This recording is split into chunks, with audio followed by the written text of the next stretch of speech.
So welcome back everyone for a second day webinar on lung, pleural and mediastinal pathology. We promise yet another engaging session in the wake of yesterday's informative talk by the real authorities in the field. So let's start first talk of the day.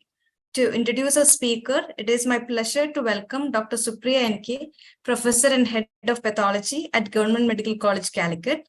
Madam has done her MBBS and postgraduate from GMC Calicut and postgraduation from GMC Kottayam, and has joined as tutor in pathology at Department of Calicut Medical College in 1989. And she has spent most of her career, spanning 32 years, was spent in GMC Calicut. She enjoys teaching and also diagnostic work as a pathologist in all branches, be it surgical, cytology, and or hematopathology. Her areas of special interest are thyroid tumors and lymphomas. Over to you, ma'am. Thank you, Annie, for that introduction. For today's webinar, the first talk is on the role of cytology and core needle biopsy in the diagnosis and management of carcinoma lung by Dr. Dipali Jain. As you are aware, cytology specimens are being increasingly used nowadays for making the primary diagnosis as well as for ancillary testing in lung malignancies. And some consider the cytology specimens as equal to or in some situations better than a biopsy specimen. And as practicing pathologists, we all encounter difficulties sometimes while reporting these specimens, like NSCLC versus SCLC, adeno versus squamous, primary versus metastatic, etc. To enlighten us on this topic, we have an expert in the field with us, Dr. Dipali Jain. Let me introduce her. Dr. Jain is a professor of pathology at All India Institute of Medical Sciences, New Delhi. Her special interests include cytopathology, thoracic tumors, and that is thoracic pathology and sinonasal malignancies. She is a member of the editorial board of 2021 WHO classification on thoracic tumors and 2022 WHO IAC International System for Reporting of Lung Cytopathology. She has authored and co-authored several, more than 300 peer-reviewed articles, and is a recipient of several prestigious scientific awards. Over to you, Dr. Dipali Jain. Thank you, ma'am, for kind introduction. Good evening, everyone. And at the outset, I would like to thank Dr. Rajan and his team for kind invitation for this forum. So I'll share my screen and then I'll start.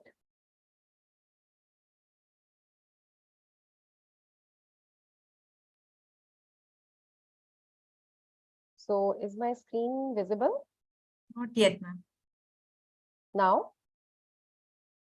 No. Okay. Okay, let me do it once again.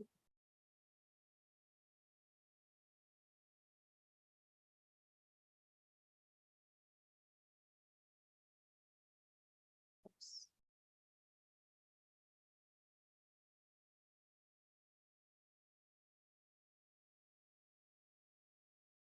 Yes. Can you see now? Yes, ma'am.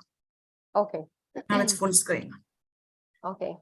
So the topic for today's webinar is going to be role of cytology and core needle biopsy in the diagnosis and management of carcinoma lung.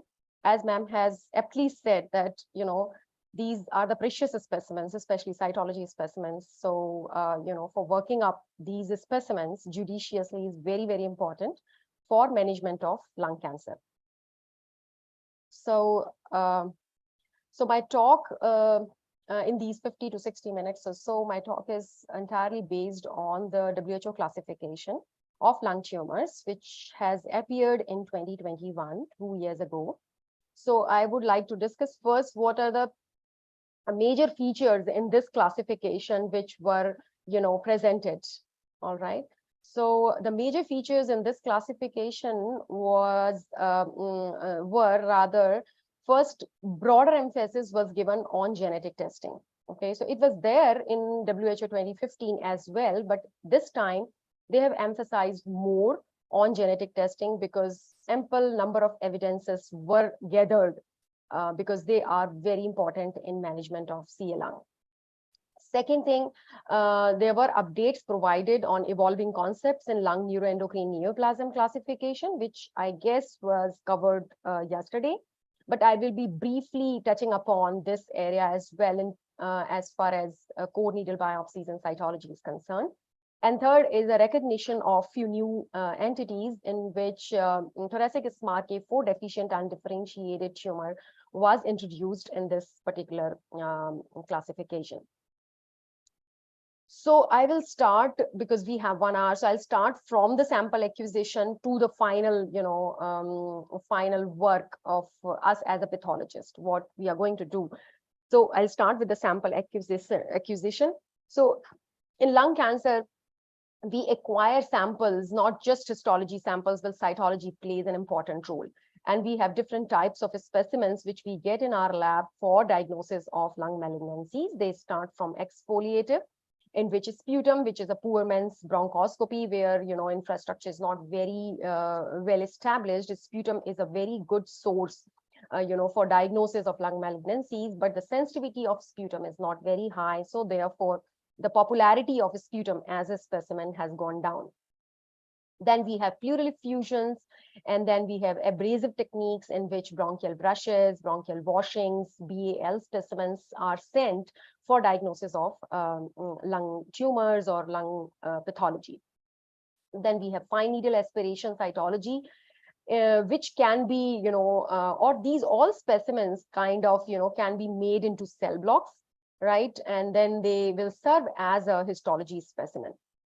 Cell blocks are kind of a bridge between cytology and histology, we all know.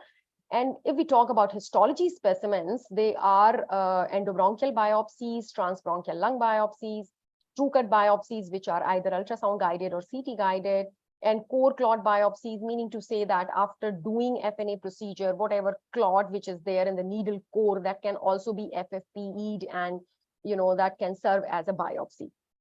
So these are histology specimens. So resection I have not included here, because of the very fact that lung cancer, we have most of the patients in stage 3 or stage 4 where surgical resection is not an option.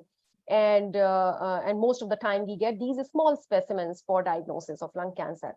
So in early stage cancers, we get resected specimens as well.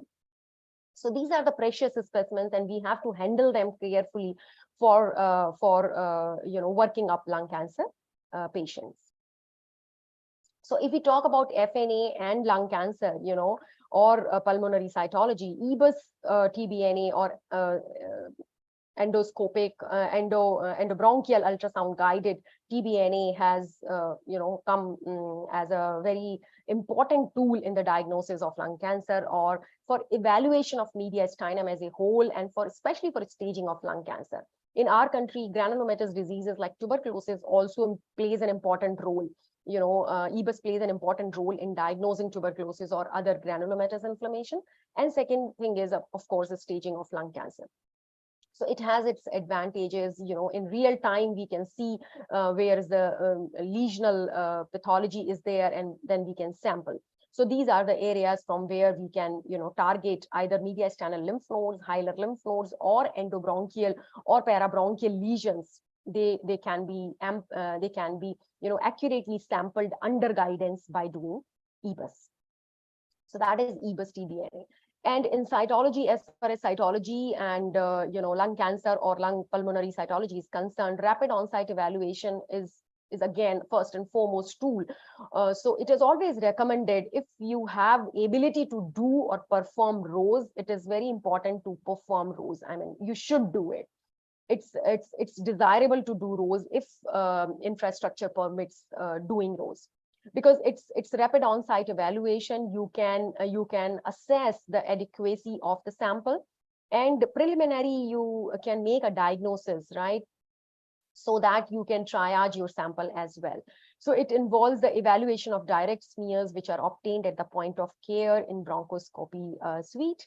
And this is a picture in which the flow of the rapid on-site evaluation has been shown, by meaning to say that on-site, DIFQuake or GEMS or whatever rapid staining techniques are available in your lab, you make it and then assess the adequacy of the specimen. If those are lymph nodes, whether we have enough number of lymphocytes or not, or or pigment laden or anthracotic laden pigment laden macrophages are there or not. So therefore we can assess the adequacy of the, or ascertain the adequacy of the specimen. After ascertaining the adequacy, if we can know about the diagnosis, if there is a granulomatous pathology, we can ask for more sample for sending into microbiology. If diagnostic evaluation shows presence of carcinoma, then other passes can be, triaged for making cell block, or directly collected for doing molecular testing. Similarly, if lymphoma is in consideration or lymphoproliferative disorders are in consideration, then accordingly the sample can be collected for flow cytometric examination, etc. So this is how, rows can be done in these precious specimens. So once you ascertain the adequacy of the specimen, then the sample can be processed in many ways, right? And it depends on whatever infrastructure you have, what facilities you have. And out of all these specimens, cell block is always being stressed upon or emphasized upon, because cell block is kind of formalin fixed, paraffin embedded, and all molecular testing has been standardized on cell block. So cytology specimens are all good, but if you have cell block, that is also kind of an advantage. So if infrastructure or lab resources are not well enough to make cell block, I would encourage to use clots which are present in the needle core of TBNA transbronchial needle aspirate needles, EBUS needles, or TBNA needles. And they carry a very important or very important diagnostic information within them. So rather than throwing that material, you just capture that clot which is present in the core of the needle, and then you can do whatever you want to do, histopathological analysis, genetic, molecular studies, etc.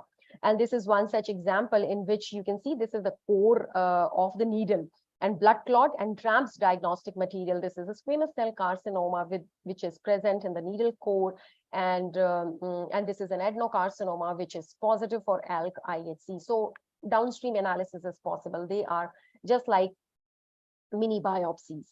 So if you have to combine all the materials, cytology as well as histology in terms of lung cancer, diagnostic evaluation, maximum to maximum, we will have this much material, right?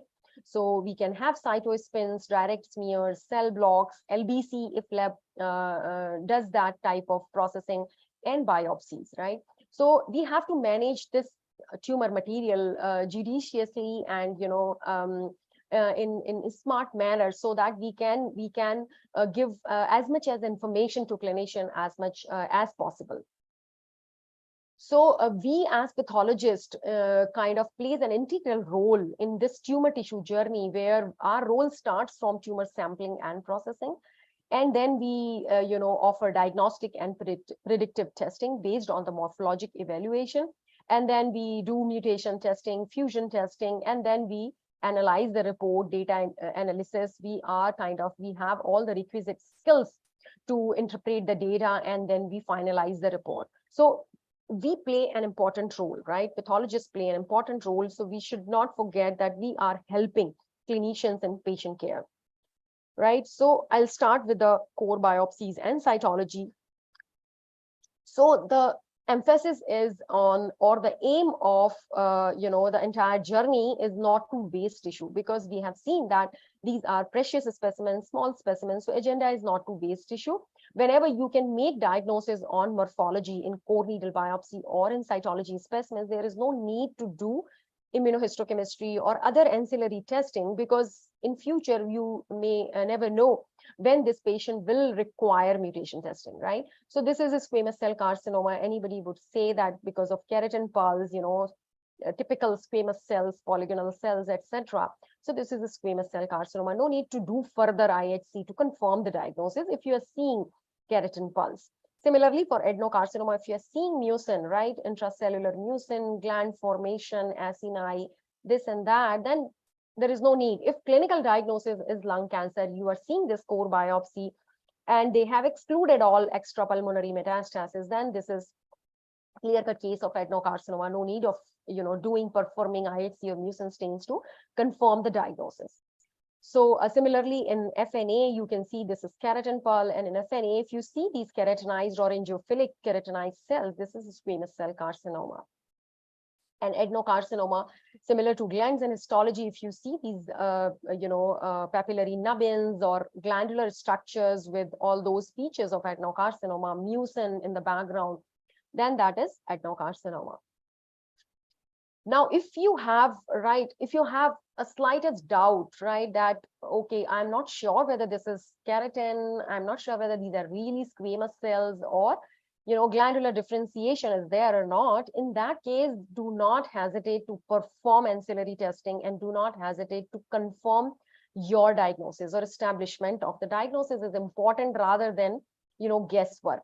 So if you have a slightest doubt that I'm not sure whether this is really, glandular or really squamous, in those cases, please do ancillary testing. And we have two good markers, for TTF1 for adenocarcinoma lineage and P40 for squamous cell carcinoma. Both of them are nuclear markers. And if they show, for example, in this case, if somebody thinks that this may be something, other than adenocarcinoma, go ahead with TTF1. And if TTF1 is positive, then you can say this is NSCC on morphology, non-small cell carcinoma, favor adenocarcinoma, because immunohistochemistry wise, this is showing glandular commitment, and that is why this is adenocarcinoma. So, if you talk about patterns, if we have in adenocarcinoma, there are a lot of patterns, 5 patterns, especially lapidic, micropapillary, solid, acinar, and papillary.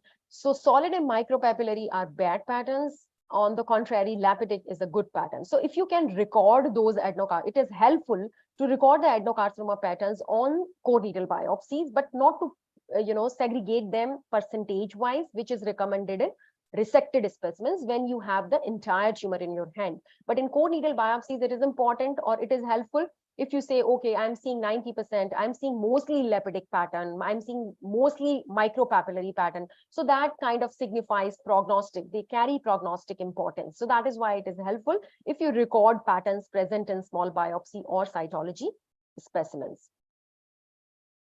Then this is NSCC. So why we say NSCC, not NSCLC? Because this is clinical, right? Clinician has to establish that this is lung primary. So we as pathologists, we are seeing just a core needle biopsy. So although if you're seeing TTF1 positivity, you can say that this is consistent with lung primary, but it is not entirely specific. So that is why they coined this term non-small cell carcinoma. So similarly here, if somebody does not see keratin pulse and hesitant about calling it squamous cell carcinoma on morphology, then go ahead with doing P40 or P63 immunostain, out of which P40 is more sensitive and specific.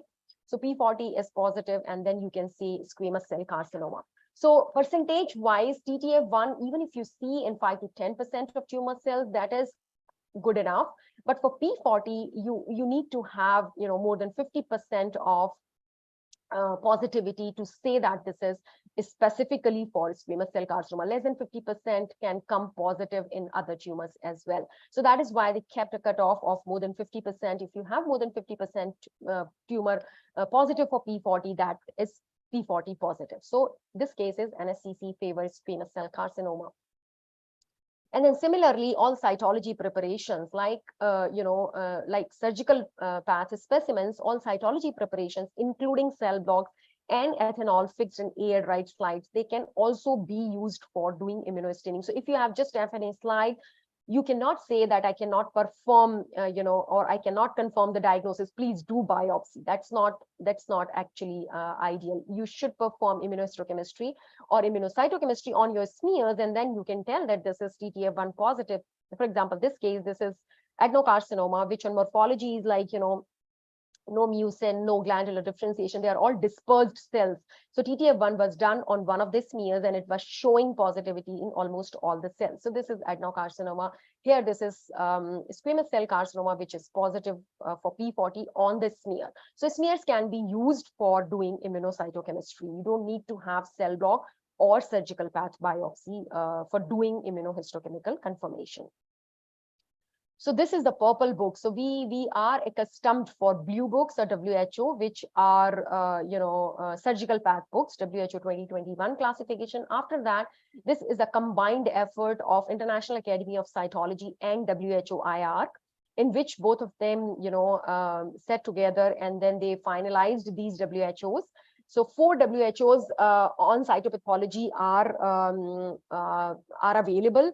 So right now we have 2 available in as published articles, as published books. One is lung cytopathology, other one is pancreatobiliary, and 2 are in preparation. They are lymph node and soft tissue. So other 2 are going to be published very soon, and the liver one is still in preparation. So for liver one, they are actually doing survey before that book preparation. So this is a lung cytopathology, and they are all purple in color, lies with the blue color of WHO surgical path. So in this particular classification, they have emphasized on cytopathology categories. So this is not just malignant tumors of lung. They have outlined all the diagnoses and pulmonary cytology, and then they categorize them as insufficient, benign, atypical, suspicious, and malignant. So I'm not going to go in detail of all these categories because our focus today is on malignant tumors. So I will go forward with that. So this is I'll start with some cases to tell what all is there in new classification. So this is 36-year-old man who is non-smoker, and this is a very PET avid mediastinal mass. You can see this has been sampled through EBUS-TDNA, and this is the morphology of the EBUS-TDNA aspirate, which is showing these cells which are very primitive looking with prominent nucleoli and a lot of necrosis in the background. So, and then here and there, you can see some mature squamous cells. So any diagnosis?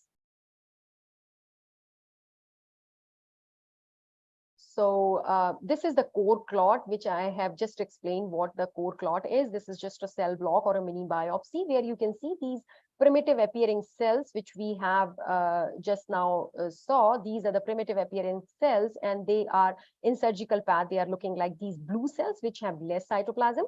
And then this is squamous cells, which we are seeing in this smear is showing up here in the center. So this is abrupt classification.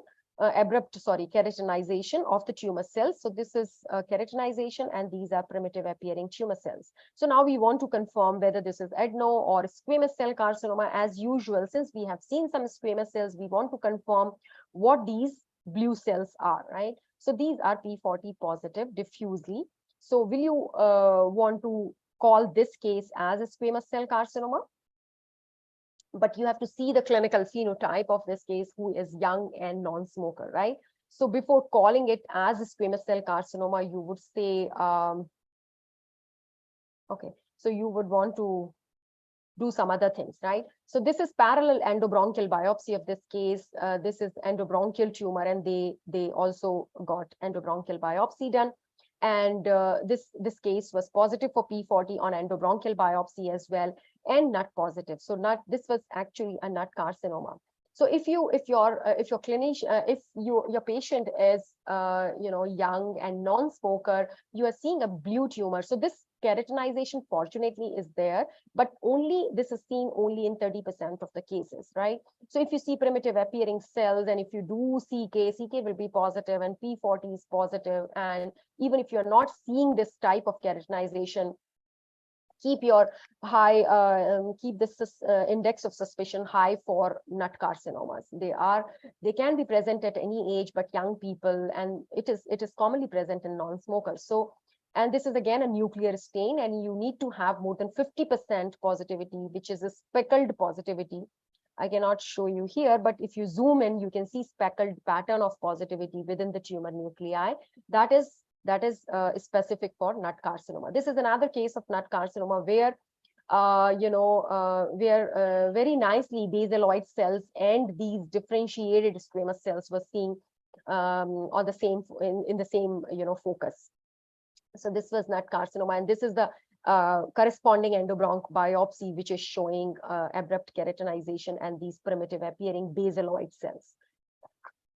So why it is important to know about nut carcinoma? Technically, it is poorly differentiated. It's squamous cell carcinoma, right? Because it is diffusely positive for P40. It does show squamous differentiation, but knowing them is important because pathogenically, etiopathogenesis of these tumors is different. They have NUT-M1 gene rearrangement, and they have very aggressive tumors. They have big tumors, and they are not, by the time they are diagnosed, they are already in thorax. So that is why from earlier classification, they have, they have moved from lung to now thorax. So this is nut carcinoma of the thorax now, and this is, they are very aggressive tumors, especially in thoracic location.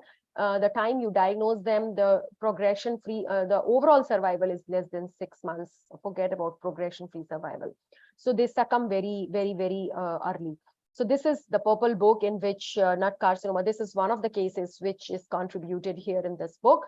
And so that is how you diagnose these nut carcinomas. And as I said, never smokers and poorly differentiated carcinomas. And this is the morphological clue: primitive tumor cells with conspicuous nucleoli.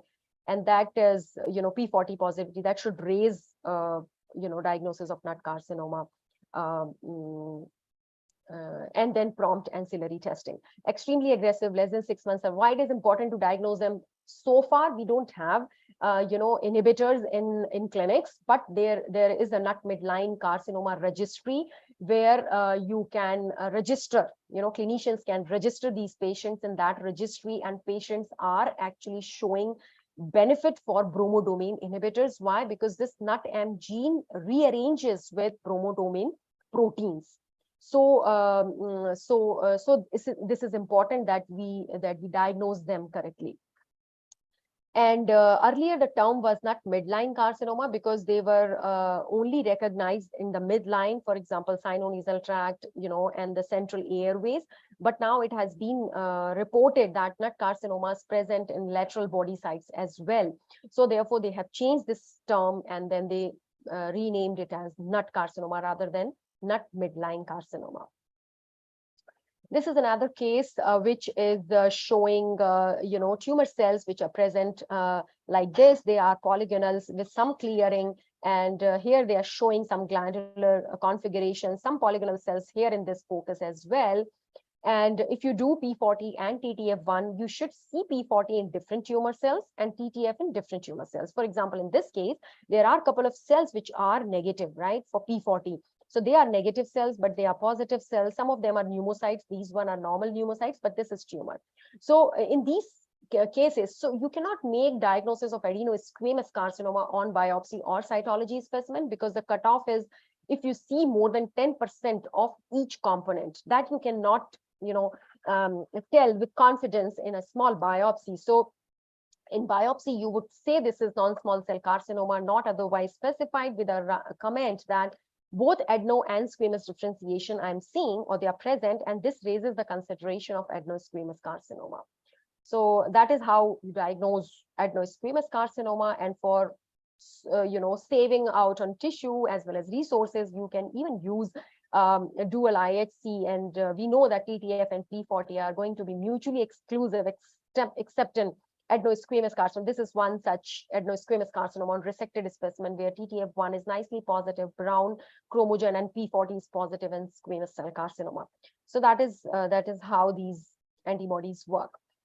Now, what do you think about this tumor, which is showing very polygonal shaped cells, and they have very thick and dense eosinophilic cytoplasm and prominent nucleoli, but you don't see really glandular differentiation or mucin or keratin pulse. So as I said, that when you have a slightest doubt in lineage commitment, always throw immunohistochemical markers for confirmation. So in this, in this tumor, rather than P40, because morphologically it was looking, I mean, there is a chance that these are just a squamous cells and I'm not seeing keratin pulse. They look very, very deceptively squamous.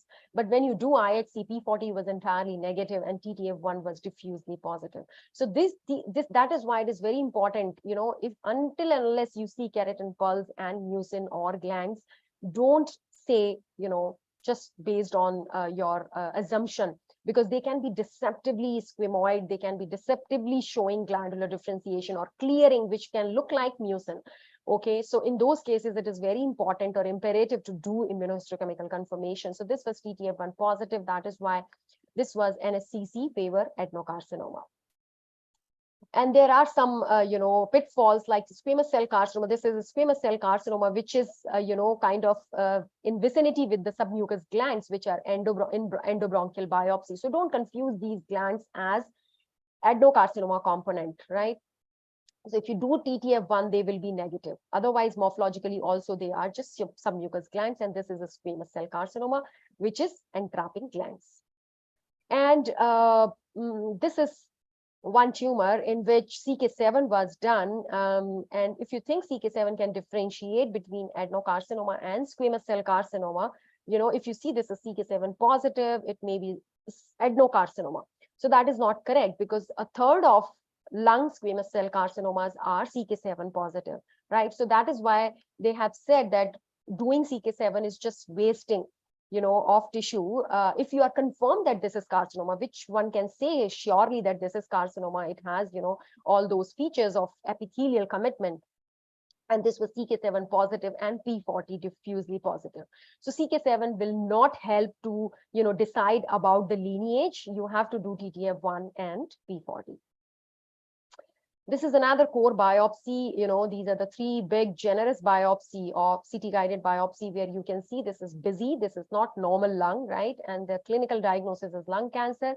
You see a lot of glandular differentiation here and there, big spaces, So, and then if you zoom in, what you see is here is again, glandular spaces, and then in between there are these tumor cells. So one can say this is lapidic predominant along with some solid areas of the tumor.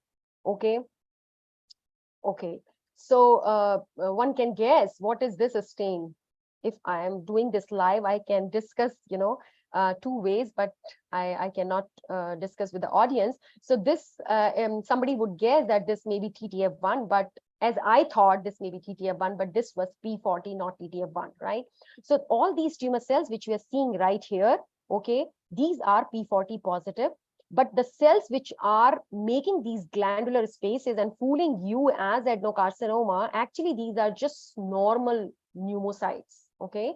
So these are pneumocytes, which are normal alveolar spaces and pneumocytes, which are negative for P40. And this is a tumor, which is a squamous cell carcinoma, and this is creeping along the air spaces. And if you would like to see TTF1, you can very well recognize that this is TTF1, which is decorating these normal benign pneumocytes, which are just reactive. That is why they are standing out. So this is NSCC favor squamous cell carcinoma, which is just creeping along the air spaces. So that is why it is important not to jump on the diagnosis of adenocarcinoma by seeing just glands and glands here and there. You have to focus on the morphology. If you compare the morphology, I hope you can make out that these are very tiny, bland and naive looking tumors, naive looking cells, which are actually benign, right? Pneumocytes. And these are, if you compare the size of these cells, which are tumor cells of squamous cell carcinoma, they are bigger.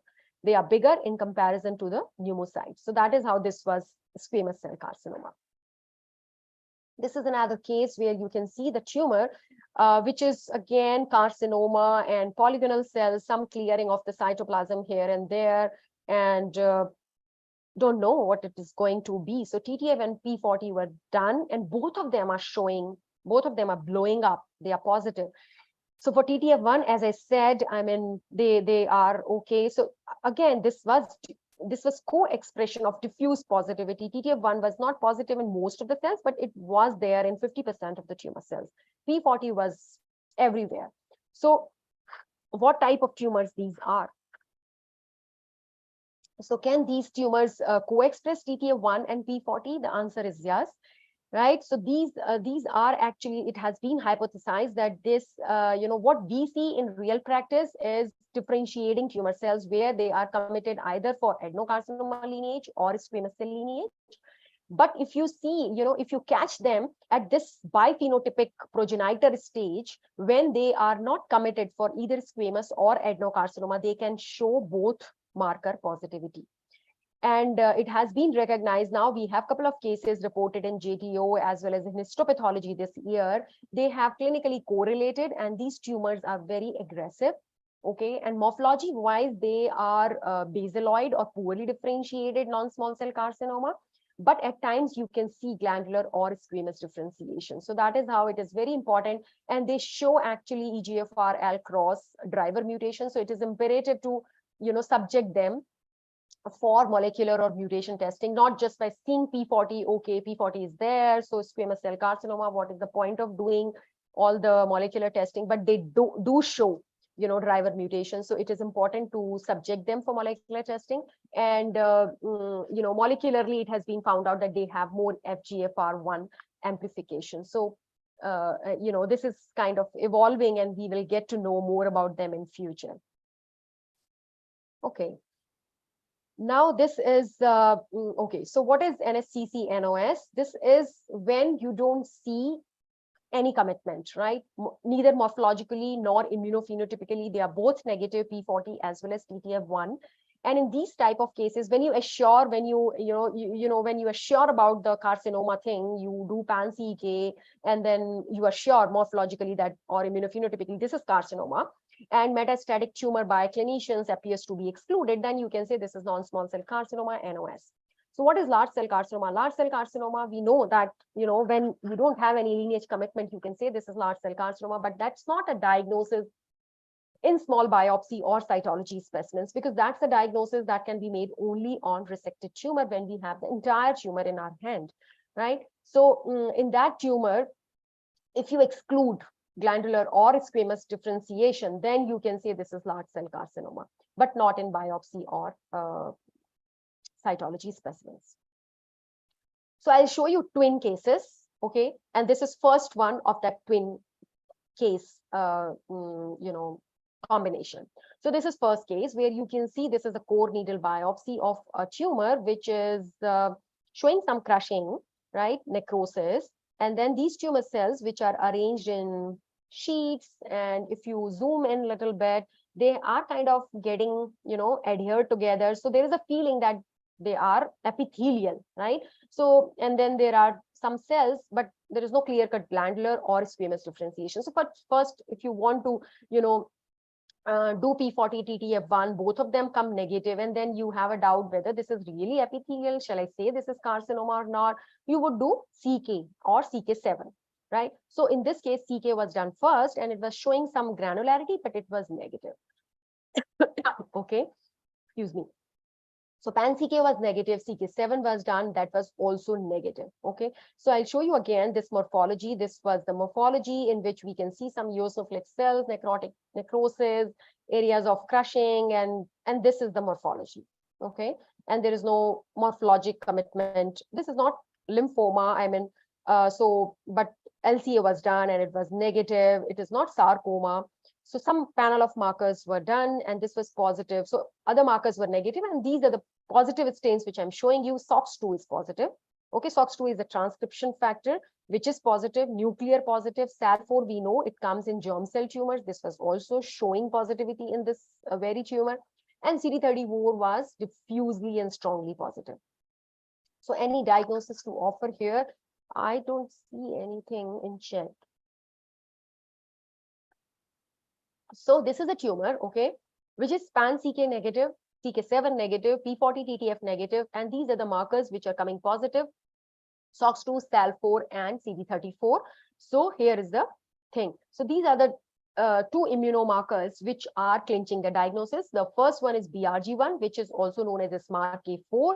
BRG1 is the name of antibody. SMARCA4 is name of gene. Okay, so this is IHC, which is positive, which is showing positive nuclear positivity in the normal cells. Okay, so these are stromal cells, some inflammatory cells, some endothelial cells, which are showing up or which are showing positivity for BRG1 protein, but if you see tumor cells, they are negative. Okay, so there is no nuclear positivity at all in tumor cells, so this is deleted. And then the co-partner, or there is a co-loss of BRM. BRM is another protein of the same family, which I'm going to show you in a minute. So this is BRM, which is also called as SMARCA2. So SMARCA2 is a gene, BRM is a protein, and they are, both of them are showing loss. Here also you can see these are the normal cells which are positive, and the tumor cells are showing loss of BRM. And if you see the cytology of this particular tumor, they are again poorly differentiated. And you can see rhabdoid cells, which I showed you in surgical paths, core needle biopsy. So these are rhabdoid cells. You may or may not see some binucleation, some multinucleation. You may, confuse them with anaplastic large cell lymphoma or melanoma or sarcoma for that matter.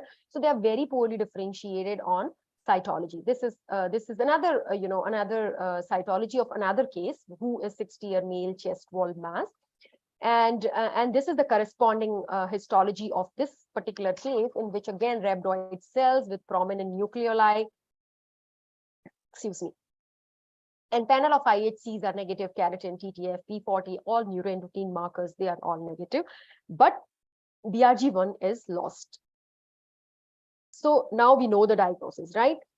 So before going into the proper diagnosis of that case, I'll show you the second tumor of the twin cases. So this is the second one, where you can see again the tumor is present in kind of sheets with polygonal cells, some clearing of the cytoplasm, some suggestion of glands, but not really mucin, but there are some glands, right?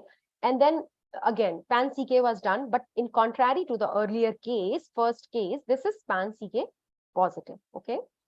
So this is pan-CK positive, and the corresponding cytology, in contrast to the first case, here you can make out even on morphology that I'm dealing with carcinoma. This is not looking like melanoma or sarcoma or lymphoma, right? Anaplastic large cell lymphoma. This is looking like carcinoma. You can say this is carcinoma, and then you can perform TTF1, etc. to make confirm the diagnosis. But this is carcinoma on morphology, okay? And that was also keratin positive. Biopsy was also keratin positive. Now, sometimes if you do TTF1, and it can show cytoplasmic positivity, but not nuclear positivity. And we know that cytoplasmic TTF suggests hepatocytic differentiation. In normal hepatocytes, we see all the time cytoplasmic TTF1. So similarly, this tumor shows cytoplasmic TTF1. So it kind of, tells us that, okay, do HepAR1 and see what is the status. And most of the time, if TTF1 is cytoplasmic positivity, shows positive cytoplasmic positivity, it is HepAR1 positive, and that suggests this is hepatoid carcinoma. Okay, so in these type of this tumor, this was positive for TTF1 and HepAR, and again, this tumor is BRG1 deleted. Okay, similar to the previous case, here BRG1 is deleted, but rest of the things are not matching. So this case is CD34, SOX2, SAL4 negative. In contrast to the first case, I'm talking about only twin cases, those two cases. So the first case was positive for CD34, SOX2, and SAL4, but this case is not positive for these three markers, and it is retaining the BRM, which is lost in the first case, if you remember. Okay. So I'll just show you the summary of these twin cases. So the first case which I showed you is thoracic SMARCA4 deficient undifferentiated tumor. Okay, previously it was known as thoracic sarcoma, SMARCA4 deficient, but now we kind of know, we don't know actually this is sarcoma or this is undifferentiated carcinoma. Okay, so that is why they say this is undifferentiated tumor. We don't know. Most of the time keratin is negative, but sometimes you can see focal patchy keratin positivity. So actually we don't know what exactly is the lineage commitment. Okay, so undifferentiated tumor, they are primarily present in mediastinum or chest wall because they are very big masses. By the time they present to clinic, they are already present everywhere. So they are primarily mediastinal chest wall masses, unlike these tumors, which I'm telling you just in a minute. And they have strong association with smoking. They are keratin negative or focal or weak positivity. CD34, SAL4, SOX2 positive. Claudin 4 is one epithelial marker. So Since keratin is negative, one can assume that Claudin 4 is going to be negative. So that is also negative. And if you talk about histology and cytology, they are poorly differentiated. As I have shown you in the first case, they were very poorly differentiated. Plus minus rhabdoid cells, they are not always present, but they may be present. Okay. And they have poor outcome. Now we talk about the second case where we know that that is carcinoma. Okay. But they are SMARCA4 deficient. So it has been seen that 5 to 8% of non-small cell lung carcinoma, okay, which are morphologically as well as immunophenotypically carcinomas, they can show SMARCA4 deficiency by if you do by IHC, or molecularly they have SMARCA4 gene mutations. Okay, both of them have smoking association. They are keratin positive. They are negative for driver oncogenes like EGFR, ALK, and ROS1, but they have different type of mutations, KRAS, STK11, P53, etc. If you compare conventional NSCLC vis-a-vis SMARCA4 deficient NSCLC, they have poor prognosis. Okay, and if you compare both of them, of course, the poorly differentiated ones have poorer outcome. Now, why do we want to know about them? First of all, of course, they are a different category of tumors, so we should know about them, right? And then they have a poor outcome. They are aggressive tumors, and they have a very strong smoking association. Okay, so this is how it is printed, or this is appeared in WHO 2021. They have very strong smoking association. Because of that, the surrounding lung shows emphysema. Or even if patients are mild smokers, just young patient, 21, how much smoking he must have, he might have done. Still, you can see cysts in the lung, emphysematous changes in the lung. So it has a very strong smoking association, these tumors. And similarly, they have, given it in purple book of cytology. And this case has been contributed, the same case has been contributed in this book, wherein the poorly differentiated morphology has been featured on cytology. So what is this SMARC business? So we are kind of familiar about INI1. We see INI1 deleted or deficient tumors in brain, like rhabdoid tumors, and extrarenal rhabdoid tumors, etc. So this is known as SMARC B1. This is a family of 20 plus proteins, which is kind of regulating our chromatin. So this is nuclear chromatin. So this is chromatin remodeling complex family of proteins, in which INI1 we know about them. And now these are two other subunits, SMARCA4 and SMARCA2. So these are known, or this has been seen that they are kind of concurrently deficient or mutated in these tumors across all body sites. This is not just restricted to thoracic. And so they kind of they have inactivating mutations or truncating mutations, by which IHC wise you don't see protein expression, in contrast to normal cells where they retain protein expression. So that is how these SMARCA4 and SMARCA2 proteins. So in undifferentiated tumors, SMARCA4 is co-lost with SMARCA2, for which we have BRM antibody, and in non-small cell carcinomas, this SMARCA4 only is deleted, but SMARCA2 is retained. So what is the therapeutic relevance to know about these mutations? So it has been noticed that SMARCA4 mutation itself is a predictive biomarker for responsiveness to immune checkpoint inhibitors. Okay, so we know about PD-L1, we know about tumor mutation burden, but this particular mutation is a predictive biomarker for knowing that, okay, this case has SMARCA4 mutation, PD-L1 is not there. Still, they would clinicians would want them to put on immunotherapy because they show promising responses. So that is what is the important thing. And this is the entity which has been featured in new WHO. So that is why I am discussing it. Okay, then we have NSCC with spindle cell features. Okay, I am going to. Okay, I'll have to rush. So, so this is NSCC with the spindle cell features. When you see spindle cell features, you can just make a comment about the spindle cells. You cannot make diagnosis of pleomorphic carcinoma. And then similarly for giant cell features, you can say this is NSCC with giant cell features. And this is our WHO book where all these things have been, discussed. So I can skip pulmonary neuroendocrine tumor classification because it has already been covered, right? Dr. Rajan or Dr. Annie? Yes, yes, ma'am. This was covered yesterday. Yeah, because I have just 10 minutes, so I'll just focus on other things, okay? So neuroendocrine tumors have been covered. I'll skip that. And then I'll show you this picture. So this is the 2019 first and last editorial meeting, because this was the only physical meeting which happened. This was the first editorial board meeting. After that, COVID came and everything was on Zoom and virtual. Okay. So these, I'll just talk about a bit about molecular things. So molecular biomarkers, if we talk about, so now, this is not just restricted to EGFR, ALK and ROS1. We have BRAF, PDL1, NTRK, and, other biomarkers like KRAS, MET, RET, HER2, and TMB. So everything has to be done. If we talk about pan-Asian guidelines, we are here. And they are, we don't have recommendations, but all other guidelines, especially the ESMO guideline, which has appeared in 2023 this year, in January, they have made these all gray circles as green. So they are recommending doing all these biomarkers because inhibitors are, or targeted therapy is available now for these patients. But how to test? So we should have multiple testing tools for all these biomarkers. And it is important to do multiplexing rather than doing single gene. So that has always been emphasized, that because we don't have just 3 biomarkers now, we have multiple biomarkers. So do multiplexing. And even TP53, they have found out that co-mutations in TP53, if it is there with EGFR, the responsiveness will be lower. So it is advisable to do NGS, multiplex NGS. So therefore, in less tissue, you can do more.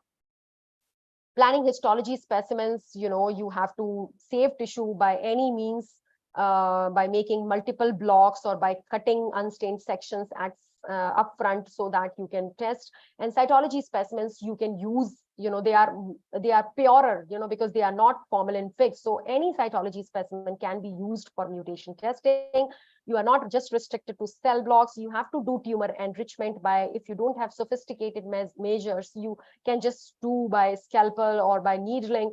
You can just take out these tumor cells and then subject them to mutation analysis. Okay, so tumor enrichment is key to success because you don't go false negative. So I'll just show you a few cases. For example, this case in which TTF1 was positive, and this was positive for EGFR exon 19 deletion, and patient has responded with progression-free survival of 14+ months. Okay, so that is the importance of knowing about EGFR mutation. I'll come back to that case again, and this is another case which is on pleural effusion. I'm showing you cytology cases because they can be fully worked up. Okay, you are not dependent on core needle biopsy. This is cell block, which is TTF1 positive, ALK was positive, strongly and diffusely.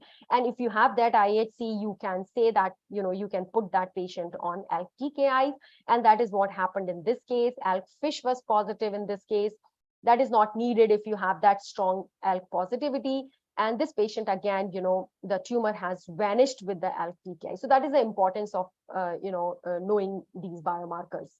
Okay, this is another case, which is again adenocarcinoma. ROS1 IHC was strongly and diffusely positive, but that doesn't mean anything because you have to have other testing method in place to confirm whether this positivity is real or non-specific. That has happened in this case. There was no break apart, for ROS, despite having IHC positivity. Okay. So this is what is ROS IHC, which is non-specific. This is one such case where ROS IHC was strongly and diffusely positive, but that was a case of ALK D5, ALK rearranged case that was showing ALK positivity, and ROS was non-specific. ROS1 fish was negative for rearrangement. And this is another case where EGFR mutations were positive and ROS1 IHC was showing positivity and fish was negative. Okay, so that is why before running ROS1 fish, no results of EGFR mutation and ALK rearrangement, because that can show non-specific positivity in these type of cases. Again, this is mutually exclusive. You can do dual IHCs, or you can make tissue microarrays, and then you can save out on cost of these probes and antibodies. You can do multiplex fish, which is available for ALK and ROS1, and you can use cytology specimens for doing PDL1 analysis, which is of course challenging, but cell blocks can be used for PDL1 IHC. Okay, So I'll just take 5 more minutes. Is it okay, Dr. Rajan?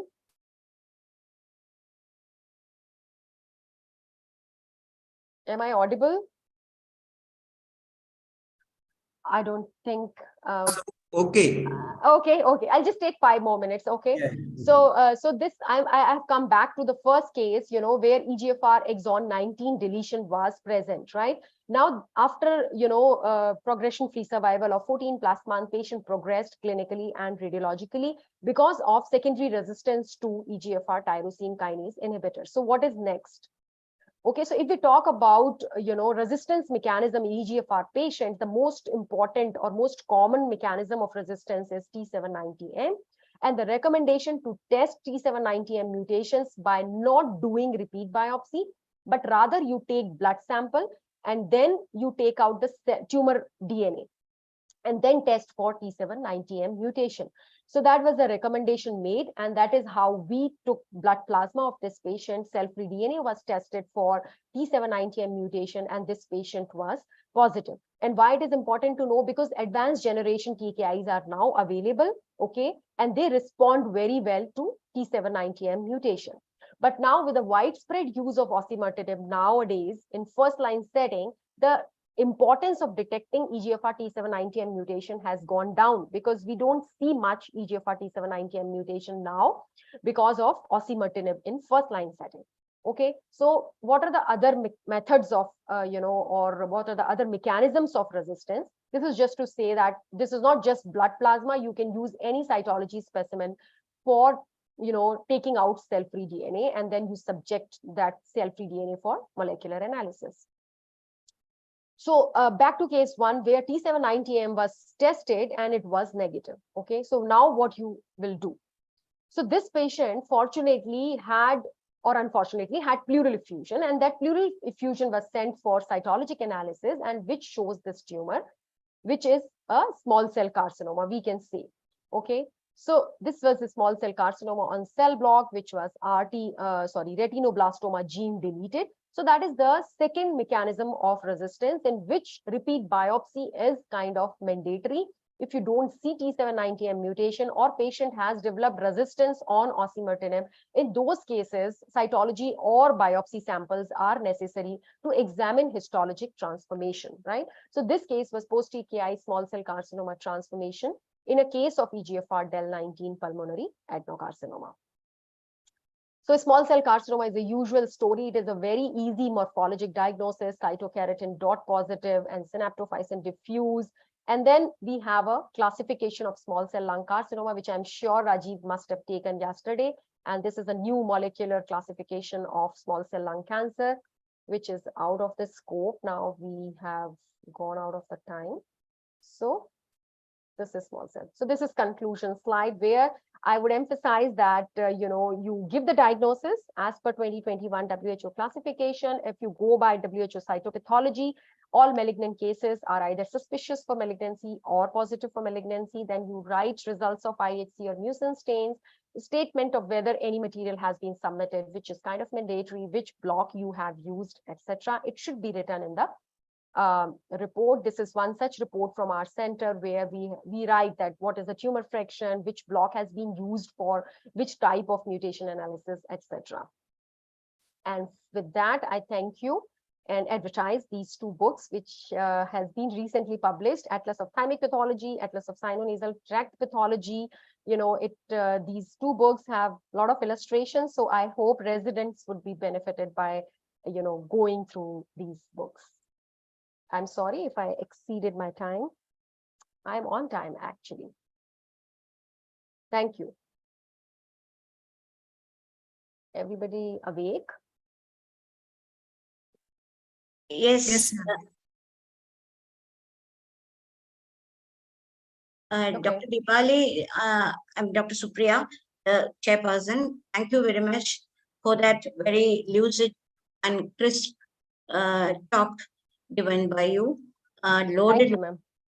practical points, several practical points for diagnosis, and you stressed the importance of ancillary testing, and you simplified the complex molecular aspects of the diagnosis also. Thank you very much. Now, I hope you are ready to answer a few questions in the QA box. Sure, ma'am. Okay, there are only 3 or 4 questions. Some are diagnoses given to some of the slides. Okay, first, when should we look for SMARC in a proven carcinoma? When should we look for SMARC in a proven? Okay, so it is not recommended to do SMARC-4. You know, you can leave it out as NSCC-NOS if your case is carcinoma. Okay, if you're sure that this is carcinoma, CK positivity, P40, TTF1 are not there, you are free to subject it to further molecular testing, for example, EGFR AL-cross. But if you have facility for doing SMARC-4 IHC, please do so, because as I said, 10% of non-small cell carcinomas, which are NOS, or rarely they may be just squamous cell carcinomas or adenocarcinomas, they may show BRG1 deficiency. But it is important in those cases where it is poorly differentiated. Okay, you are not getting any keratin positivity. You have excluded melanoma, you have excluded sarcoma and lymphoma, and you are seeing those rhabdoid cells, or you are not sure what it is, on clinically they are very aggressive tumors and patient is smoker. Especially in those cases, if you do SMARC-4 IHC, 10 to 20% of the times you may get positivity, and then you label that case as thoracic undifferentiated. So in carcinoma, it is not recommended. Okay, but knowing that, if as an academic exercise, because you would know that this patient is going to behave in a poor fashion. If you take a conventional NSCLC vis-a-vis SMARC-4 deficient NSCLC, of course, poorer prognosis. But for thoracic undifferentiated, SMARC-4 undifferentiated tumors, it is important to establish diagnosis. Otherwise, you would not say anything. You will say poorly differentiated malignant tumor, right? If you do BRG1, at least in that case, you can establish the diagnosis. And I have discussed the, clinical importance of knowing the correct diagnosis. Okay, there is another question.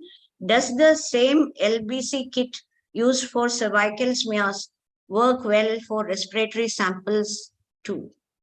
Okay, so for respiratory, they have non-gynae type of LBC. Okay, so there are 2 types of LBCs, gynae and non-gynae. They have different kits for non-gynae specimens, and non-gynae, especially in respiratory tract, we have to deal with a lot of mucus. Okay, so don't go for gynae kits.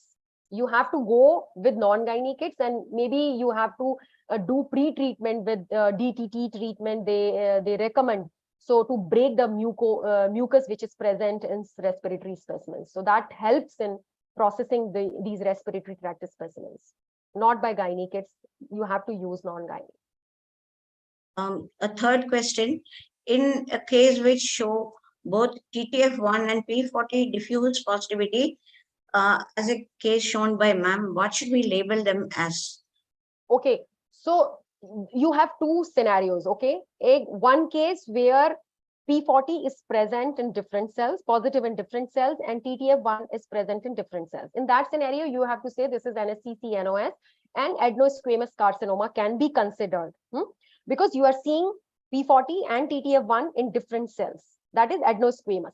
But what I showed, this is a new tumor, evolving entity. People are trying to, I have 3 or 4 cases in which I got P40 and TTF both positive and in same cells. So these are the cases in which you can again say that this is non-small cell carcinoma, NOS, and co-expression, diffuse co-expression of TTF1 and P40. And then you can put this reference of, paper which are just recently published. But in these cases, the important thing is that you have to subject these cases for molecular testing. Okay, you cannot withhold mutation testing by just seeing diffuse P40. You have to take TTF1 also into consideration. And as I said, these cases are positive for driver oncogenes. This is important to subject them for molecular testing. So you can say NSCC-NOS and then put a comment that P40 and TTF1 I'm seeing diffusely co-expressed, and this is what has been described. These are biphenotypic non-small cell lung cancers. There are 2 more questions. A few clusters of mucinous glands in a trocar biopsy, the lung mass. How to know whether these are benign or malignant? By experience. So what I showed you is, the picture I showed you, those were, bunch of submucous glands, right? And they have mucin within them. But, and then you have to take everything into consideration. In a CT guided biopsy, true cut biopsy, you would not expect submucous glands, right? Submucous glands would come in an endobronchial biopsy.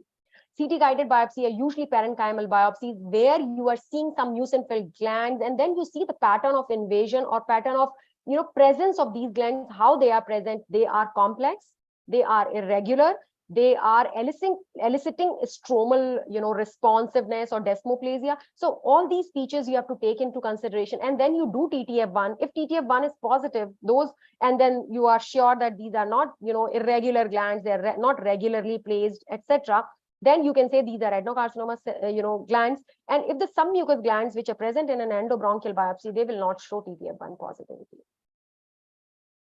I think we'll have to stop at this point because it's already 7:40 and a few more questions are coming. I think you can answer. I will answer. Okay. By typing. Yeah, that's what I was trying to say. Okay. Thank you once again, Dr. Dipali, for that. Thank you very much. Thank you. Thank you, ma'am. So we move on to the second talk. To introduce the next speaker, let me welcome Dr. Jayalakshmi PS. Madam have done her undergraduate and postgraduate from GMC Calicut.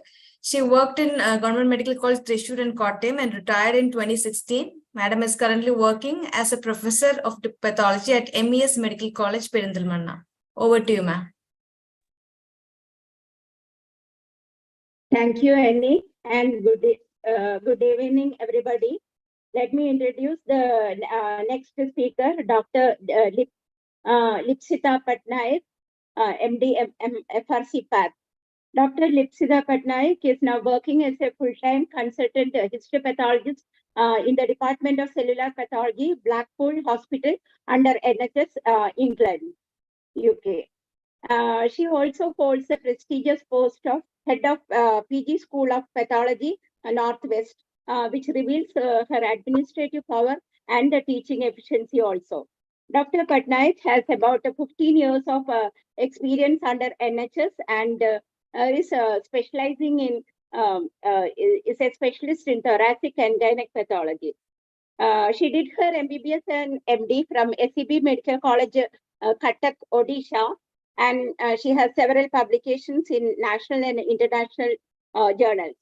She has also membership in many professional bodies like FRC Path, British Medical Association, General Medical Council, Medical Protection Society, and she has done several courses in the medical education also.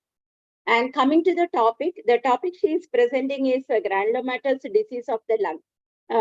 As you know, the granulomas anywhere in any organ in the body is a diagnostic dilemma for the pathologist, not because of the difficulty in morphological diagnosis, but because of arriving at the correct etiology of the granuloma, which may not be easy always, because that is important to give the etiology because the treatment differs in each cases. So Dr. Patnaik will share her vast knowledge and experience in this field in the next talk.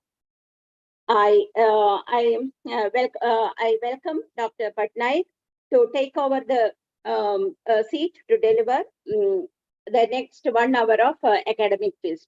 Over to you, Dr. Patnaik. Thank you, ma'am. Thank you, Dr. Jayalakshmi, for the kind introduction. And thank you, Dr. Rajan and Dr. Annie, for inviting me to talk this afternoon. Of course, afternoon for me and evening for yourselves. My topic is granulomatous lesions of lung. I will try to share my topic. Can you see? Can one please confirm? And I'll try to yes, ma'am. Full screen now. Not yet. It should be full screen. Should be coming. Yes. Yeah, it should screen. So granulomas, as we know, are simple and also can be difficult depending on the type of specimen we are dealing with.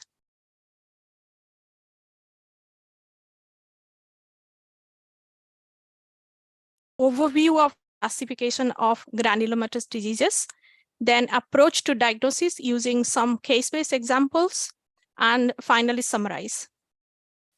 So granulomas, obviously very much our undergraduate knowledge. These are circumscribed collection of epithelioid histiocytes with or without central necrosis, so could be caseating or non-caseating. And they are a collection of several types of macrophages, lymphocytes, with a central necrotic focus could be there, which may contain the organisms, and then surrounded by different types of lymphocytes, both T cell and B cell, and also can have dendritic cells as well.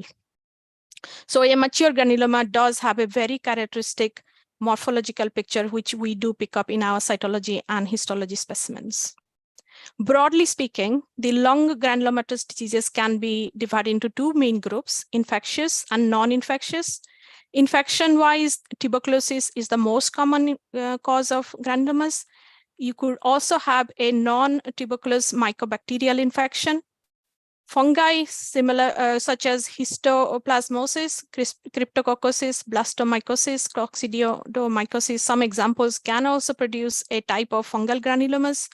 And other bacterial causes like bacterial causes or dirofilaria, the parasite can also cause granulomatous infections. Non-infectious causes is equally large numbers of examples like sarcoidosis, berylliosis, talc granulomas, Wegener's, Church-Strauss, and different type of sarcoid variants, and aspiration pneumonia or rheumatoid nodules, to count some of them.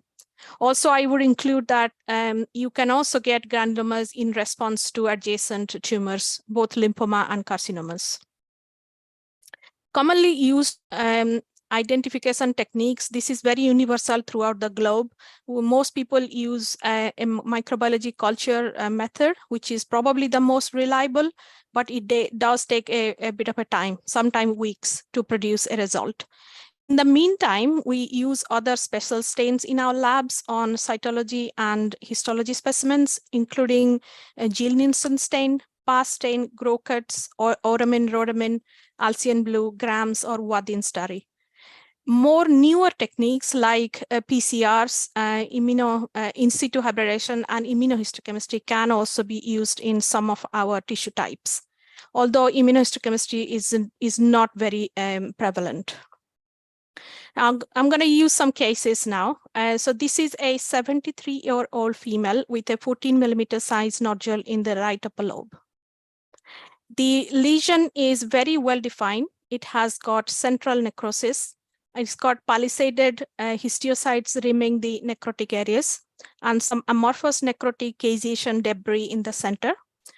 When we did a JDN stain, it came up positive with these magenta, pink, red color rod-like bacilli, which are the acid-fast bacilli. Now remember that, and then move on to case 2, which is a 61-year-old female with a 21mm size nodule in the right upper lobe. This lady had several necrotic nodules. Some of them are largely necrotic, some were less necrotic, and they had a very kind of amorphous necrosis in the center, more necrotic than the other case.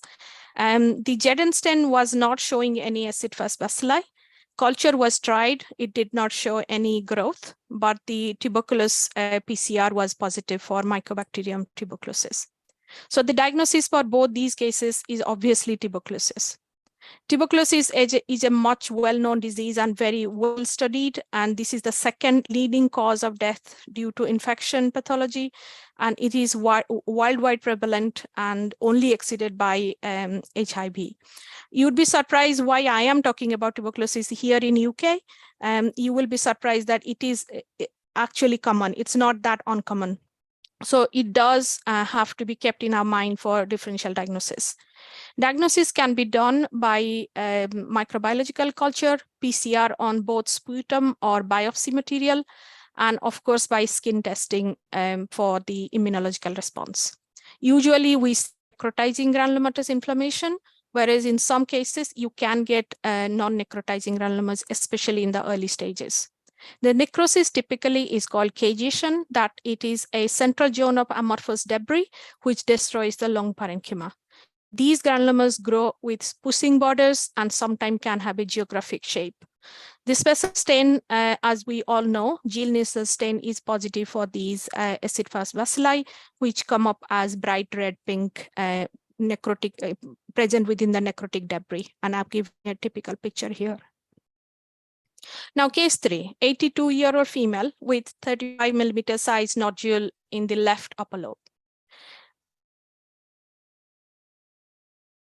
Of them, some are coalescent, and these are bordered by palisaded histiocytes, some giant cells, close-up picture showing the multinucleated giant cell and palisaded histiocytes. And Jedenstein was positive for acid-fast bacilli and negative in, this is something covering here. Jedenstein positive for acid-fast bacilli in the sputum only, but it wasn't positive in the biopsy. However, the TB-PCR was positive, showing presence of Mycobacterium kansasi. So Mycobacterium kansasi is a type of atypical mycobacterial infection seen as a disease manifestation.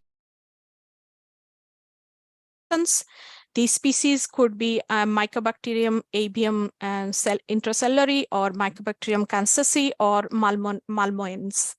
Predisposing factors for this infection could be chronic lung disease, coexisting malignancy, cystic fibrosis, abnormal alpha-1 antitrypsin gene, or other causes of immunosuppression, including HIV. The spectrum of non-tuberculous mycobacterial infection can range from necrotizing granulomas to non-necrotizing granulomas, sometimes even just non-specific inflammation. This is where it becomes difficult because you're not going to see the granulomas. And then if you do a Jedenstein similar to Mycobacterium tuberculosis, kansasi are actually bigger and more curved. I have never seen myself one, but I've seen in some of the collection slides. The definite diagnosis is definitely obviously done by culture and PCR. I will just give a word about hot tub lung. So these are identified in people who used hot tubs, saunas and showers, which were infected by Mycobacterium avium complex. Patients usually present with dyspnea, cough, low-grade fever, and hypoxemia. X-ray shows diffuse centilobular nodules and ground glass opacities. Histologically, it will show granulomas and sometimes organizing pneumonias associated with it. The granulomas are both bronchiolocentric and interstitial. So that's the difference from the tubercular. Tubercular ones are more interstitial, whereas these are like present everywhere. And accompanying chronic inflammation can be found. And finding a positive acid-fast bacillus is a challenge because it's very rarely positive for that. Differential diagnosis-wise, we have to remember hypersensitivity pneumonia, one of the interstitial lung diseases. However, in hypersensitive pneumonias, the granulomas are not that well formed, and chronic inflammation is away from the granulomas. They're not intermixed. And sarcoid can also be overlapping feature, but sarcoid doesn't show organizing pneumonia. Now, case 4 is one of my recent cases where he's a 40-year-old female with a 13 millimeter right upper lobe lesion and another smaller ground glass opacity, so multiple nodules. There was a history of previous renal cancer and adrenal gland adenoma with a low white cell count. So everybody was wondering, oh, this is going to be a metastasis in the lung. So that was going to be easy. So they resected it out, thinking it's a metastatic situation. Now, this is the section from the nodule, which is seen as a very well-defined nodule with adjacent normal lung. The nodule has central necrotic area, but it was packed full, absolutely hundreds and hundreds of giant cells. These giant cells contain multiple nuclei. They're not typical Langhans. They're like any other foreign body type giant cells. Then looking closer, I don't know whether you can see some little holes within the cytoplasm of the giant cells. More magnification, you are just about going to see some little round structures. So we thought is something there in the inside of the macrophage cytoplasm. Did a PA stain, and they all lit up. All these little capsule-like structures are a magenta pink positive. And Grokers also positive, picking up these little spore-like structures very, very well. So the diagnosis for this is obviously a cryptococoma. So cryptococoma is a typical nodular reaction caused by Cryptococcus species in an immunocompetent host like this one. Cryptococcus infection can be either caused by neoformans or gutty, and the sites in the immunocompromised can be multi-system like lung, CNS, skin, or disseminated, whereas in immunocompetent, it is usually located in one or two areas and also affects the similar distribution as the immunocompromised. The clinical features obviously would be site-specific, so in the lung produce a lung mass, and diagnosis is done by a combination of microbiology, serology, and biopsy. Microscopically, these fungi produce spores, which are 3.5 to 8 micrometer in diameter. They are round to oval, yeast-like broad bodies with thin cell walls, and there will be a lot of chronic inflammation and granulomas surrounding them. What are the differential diagnoses of cryptococcosis? I would commonly think the following. One is histoplasma, but remember, histoplasma organisms are very small. They are uniform sized, bunched together, and again seen within the macrophages. So compared to cryptococcus, histoplasma are much smaller. Pneumocystis was offered as a clinical diagnosis for this particular patient. So I thought I'll just share the picture. Pneumocystis doesn't produce proper granulomas. They are actually seen as casts of acellular material, and they fill up the alveolar lumina. So there is no significant accompanying inflammation and fibrosis. And we also always know that pneumocystis comes with a significant immunocompromised state. How about blastomycosis? Now, blastomycosis is actually much bigger than cryptococcosis, and they are uniformly sized, refractile, round, very thick-walled yeast cells, and they will be accompanied by pyogranulomatous inflammation. So this is a nice, helpful chart showing you all the different common fungi which could enter into differential diagnosis with cryptococcus. Most of them would produce a necrotizing, suppurative inflammation. Differential would depend on their size, how they are arranged within the cells. Are they coming in little small aggregates? Are they elongated? Are they like spirules? And what is their size? Are they small like histoplasma, 1 to 5 micron, or are they medium, say blastomyces, or are they huge like adiospidomyces? So we're going to look at the distribution, the size, their clustering, and what's the reaction around this. So I'm not going to read everything, but I'll leave you to have an overall glance. Now, case 5. This is a 43-year-old male with shortness of breath over many months, with dry cough and thick orange-green color phlegm. This actually presented during the COVID times, so he ended up being tested for COVID for several times, and every time he came out as COVID negative, and he doesn't smoke. Now, HRCT was done. Given the chronicity and things are not going very persistent symptoms, the HRCT showed bilateral ground glass opacity in the both lungs, mainly lower perihilar distribution. Now, the biopsy that was provided to us was from a right upper lobe as a wedge of about 40 millimeters, spongy pale brown surface. This is a very low power picture showing you areas of normal lung and then involved abnormal lung. And this power, even you can pick up that there is a degree of alveolar proteinosis characterized by these substance filling up the dilated spaces. But in addition to that, there are some thickened interstitium. Now, the thickened interstitium is the area of interest, where it is composed of several mixed chronic inflammatory cell aggregation. And in some areas, there is some kind of granuloma formation. It is the granulomas I would like your attention to be drawn. These granulomas are well defined, but has not got any lymphocytic rimming. There is no necrosis. They are non-cageating and consists of collection of histiocytes with some occasional giant cells.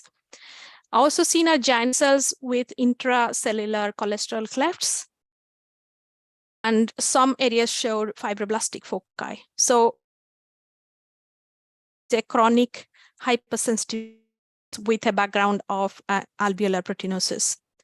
I know there is an ILD talk, so I'm not going to dwell on this much, but we know that these are long-standing chronic interstitial conditions which will enter into differential diagnosis of granulomatous conditions.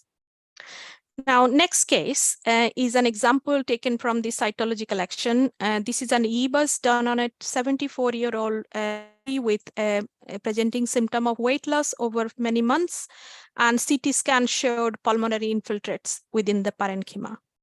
So the EBUS was full of these granulomas, which are slightly ill-defined, but you can still pick them up.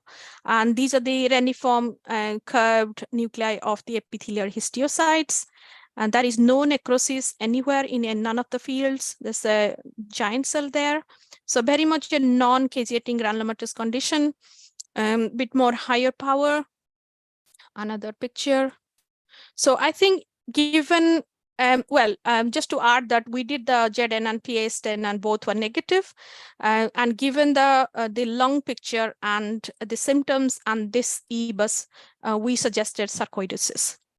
Now, sarcoidosis always comes into differential of many of our cases, especially in the setting of European population.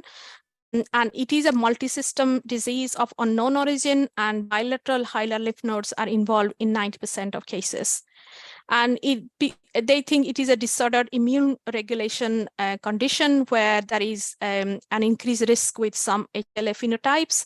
They have observed that the T cell CD4 to CD8 ratio is raised, and there is also increased derived cytokines like interleukin-2 and interferon gamma. Other cytokines are also involved within this microenvironment of granuloma formation. And these patients, they have perihilar nodal involvement. They can have diffuse pulmonary disease. They can have interstitial presentation. Sometimes they do present with bronchial stenosis or disease. So these are kind of clinical and radiological presentations.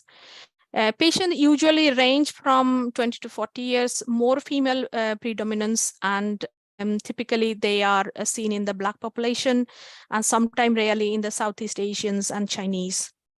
They can do a serum testing, but obviously that doesn't happen in a routine practice. Most of these patients after diagnosis is more of a symptom management type situation where 65% would recover, 20% will have some degree of pulmonary function loss, and rarely 3% may die of a very severe form of pulmonary fibrosis or congestive cardiac failure. So obviously, it is quite an indolent chronic disease which doesn't always respond to treatment apart from the symptomatic help. So it is our duty to cut and exclude infective etiology, which is more easy. And then if nothing is fitting to our description, we can suggest sarcoidosis as a last-ditch diagnosis of exclusion. Obviously, I do see sarcoidosis more than tuberculosis in my routine practice. As I said, multi-system manifestation disease where lung is one of the common sites. Also, we see it in hilar and mediastinal lymph nodes, presenting in liver, spleen, bone, skin, eye. I've given the percentages of involvement there. The best prognosis they have seen is when only hilar lymph nodes are involved, nothing else is involved. And the worst is clinically seen when there is only lung parenchymal involvement without any adenopathy anywhere. Histologically, these are non-caseating granulomas, very tightly packed. You can see some Langerhans cells, and you can also see they are kind of accumulated in the interstitium around the bronchioles. I'll show you some pictures. There could be some hyalinization, diffuse interstitial fibrosis, fibrinoid necrosis, fibrosis within the granulomas, and some inclusion bodies. And pleura is involved in about 10% of cases. Now, the typical Schaumann bodies and asteroid bodies, we have seen very I was very interested as a student and a postgraduate student to find these when we used to see the granuloma in our sections, but we don't normally see them as much. I don't know how many you see in your practice. Schaumann bodies are described as laminated concretion of calcium and protein, whereas asteroid bodies are more common, I think, and they are the stellate inclusions within giant cells. But I don't know whether the disease have moved on or something different immunologically is working. I don't see these bodies anymore. Now, I will be touching on a slight variant of sarcoid granulomatosis in a minute, which is called necrotizing sarcoid granulomatosis. Before that, I'll show you some pictures. So the distributing in 3 different main areas. One is this is a parenchymal septal distribution. You can see that's the pleural surface, and sarcoid granulomas are dropping down from the surface along the septae. It can also be subpleural like this, or it can be bronchocentric like this. You can also see the combinations of all 3 forms if you have got a bigger biopsy. Obviously, we are fortunate enough to get the bigger biopsies given the surgical center, but you can also try to see those distribution within your e-buses and also in the core biopsies or thoracoscopic smaller biopsies.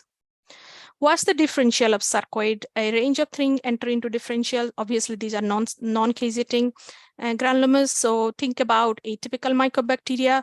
So do the infection-related germ stain and culture, order the culture.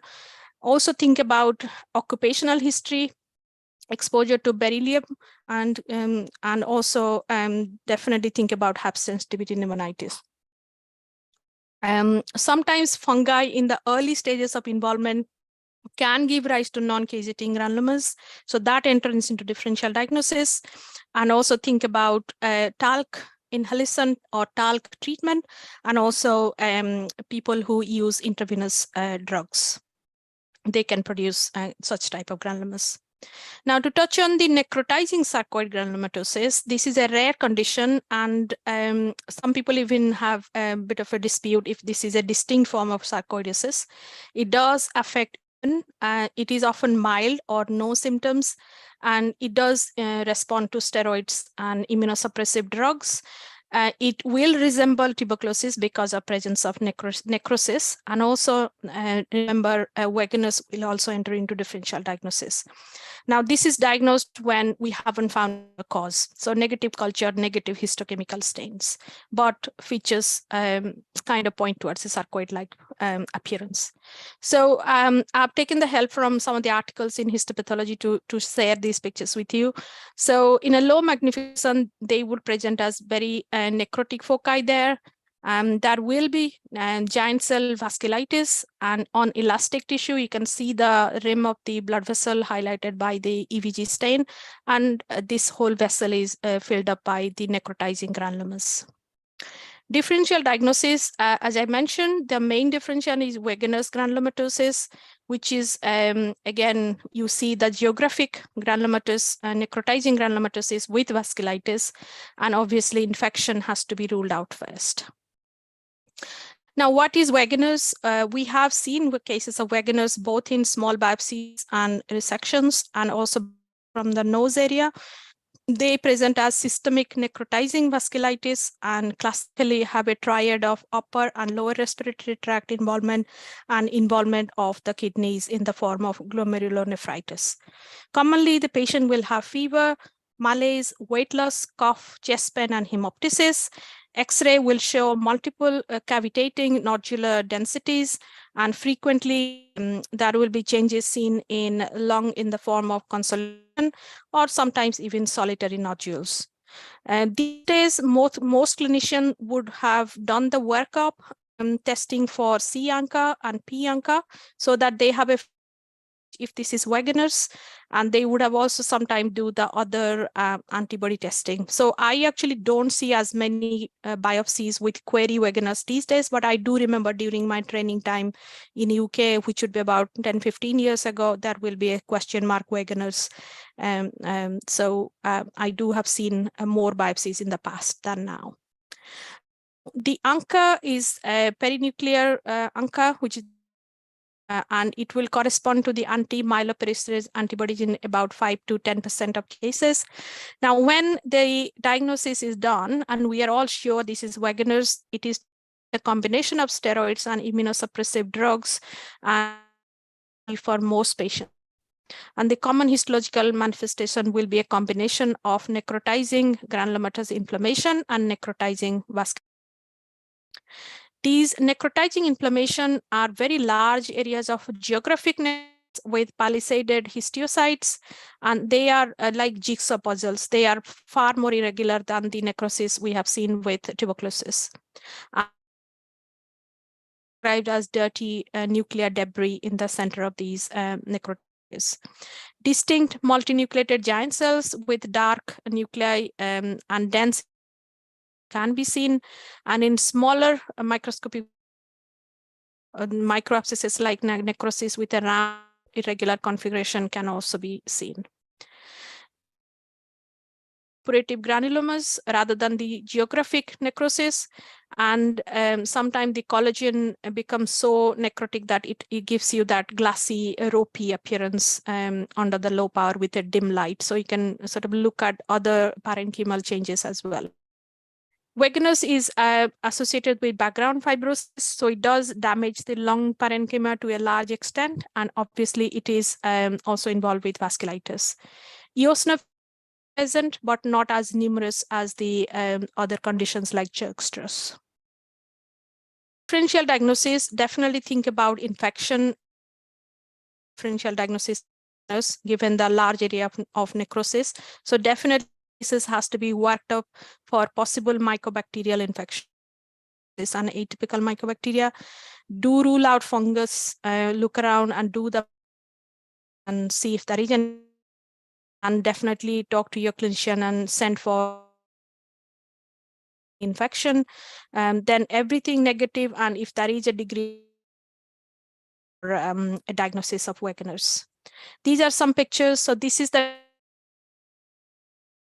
the contents look very dirty, and it's kind of affects both the lung parenchyma and the blood vessels, like demonstrated here in picture D. Now, another comparable thing, again, not really biopsied, but it does spread the granulomatosis, is called the allergic angiitis, the Churg syndrome, typically described by Churg and Strauss. And they are relatively uncommon systemic vasculitis, whereas where the patient will have a bit of asthmatic presentation and also will come up with granulomatous inflammation within the air tracts. Diagnosis done usually by the clinician using the biopsies sometimes of the skin, nerve, and muscle. So obviously the vasculitis is more widespread and systemic than just being localized to the lung. Jerk stress is a combination of eosinophilic pneumonia, granulomatous inflammation, and necrotizing vasculitis. So these three things come. We do see a lot of palisaded granulomas of eosinophils. So more eosinophils, think about Jerk stress. Less and more geographic necrosis, think about Wegener's, but obviously rule out infection first. And Jerk stress obviously need a correlation with the clinical symptoms and sort of dialogue with your clinical colleague. Typically, these are eosinophilic pneumonia type pictures. So lots of eosinophils, these red dots, and necrotizing granulomas and involvement of the blood vessels as shown in these pictures. Now, another case, I think this is my last case, which is a 79-year-old female with a lung nodule, and it is excised. I think this is going to be easy. And not a very nice picture, but this is something from my diagnosis workup from last week. So a little round structures and possibly an area of necrosis there. The nodular areas show poorly defined granulomatous collection of epithelial histiocytes rimmed by some lymphocytes here and there. That's the edge of that necrotic area. Another area of necrosis, but just see that the necrosis is not amorphous. It's got like nuclear debris in it, and definitely some palisading of nuclei in the periphery of these granulomas. So this is actually a rheumatoid nodule. Again, a diagnosis of exclusion in my experience. And these are very identical to rheumatoid nodules elsewhere in the body. We find them in the skin, subcutaneous tissue, so they look the same. Just transfer that same thing into lung and they will match. So this one needs, again, correlation with the clinical history, connective tissue screening results, all the dsDNA and all those ANA results, and obviously matching with the history of a very long-standing pulmonary symptom. And it can also present within the pleura. Non-necrotizing vasculitis can be present in these cases. So also look around the rest of the lung parenchyma for other kind of corroborative features. So rheumatoid nodules has to be differentiated from other necrotizing granulomas like infection and Wegener's. So definitely rule out infection. I keep saying this, but it is very important using cultures and special stains. Presence of multinucleated giant cells, neutrophils, and eosinophils within the infiltrate would be unusual for rheumatoid nodules. So rheumatoid nodules are fairly clean.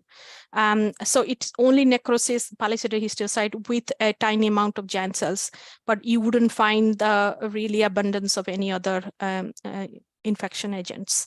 And pleural involvement is a characteristic of rheumatoid nodules, which is less common in infection and Wegener. So these are very peripheral nodules rather than others which involve both periphery and the center part of the lung lobule. Now, I'm going to just touch on some other miscellaneous things, not much left in my talk. So one is aspiration pneumonia.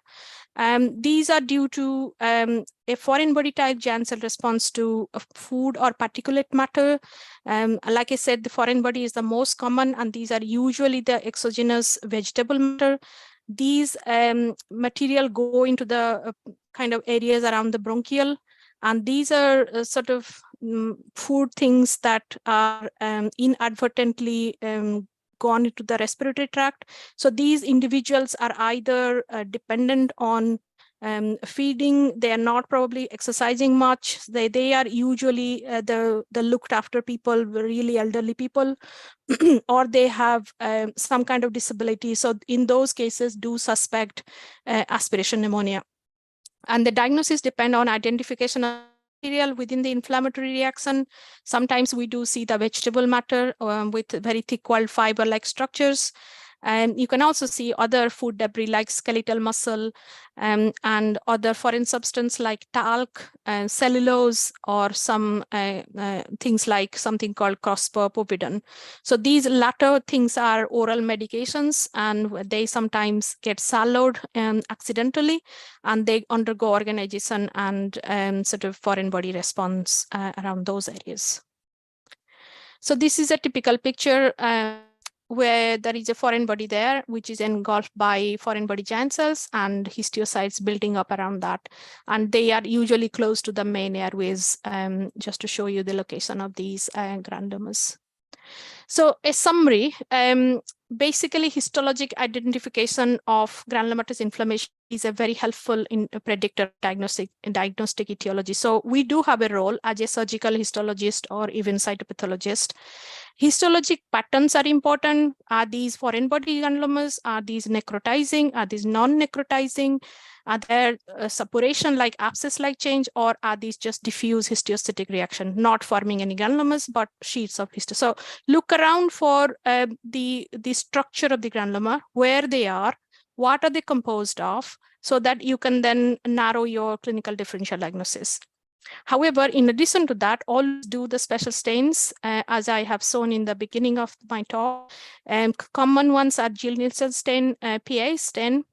Some labs use diastase PAs, and obviously use IHC if you have access to, and do consider using PCR if you have access to, and that can be used for both fresh tissue and for formalin-fixed tissue. PCR are actually becoming more and more used in my practice now. Now, when you don't have a clue what's going on, do have a clinical dialogue with your clinical colleague, so that you are both kind of targeting and focusing on ancillary laboratory techniques, so that ultimately an accurate and effective patient care can be delivered.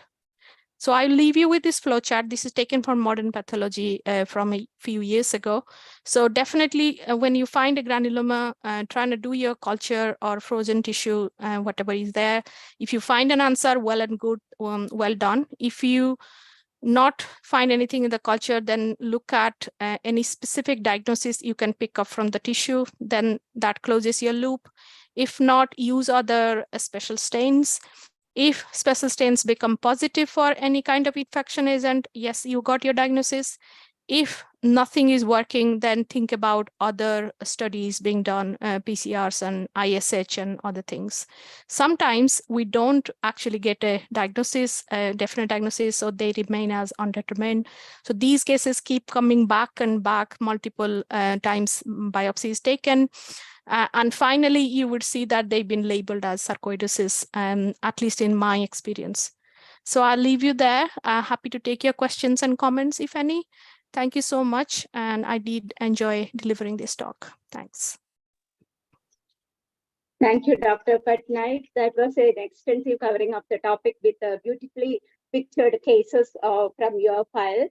I think the talk was so lucid that I'm not seeing much of questions in the chat box.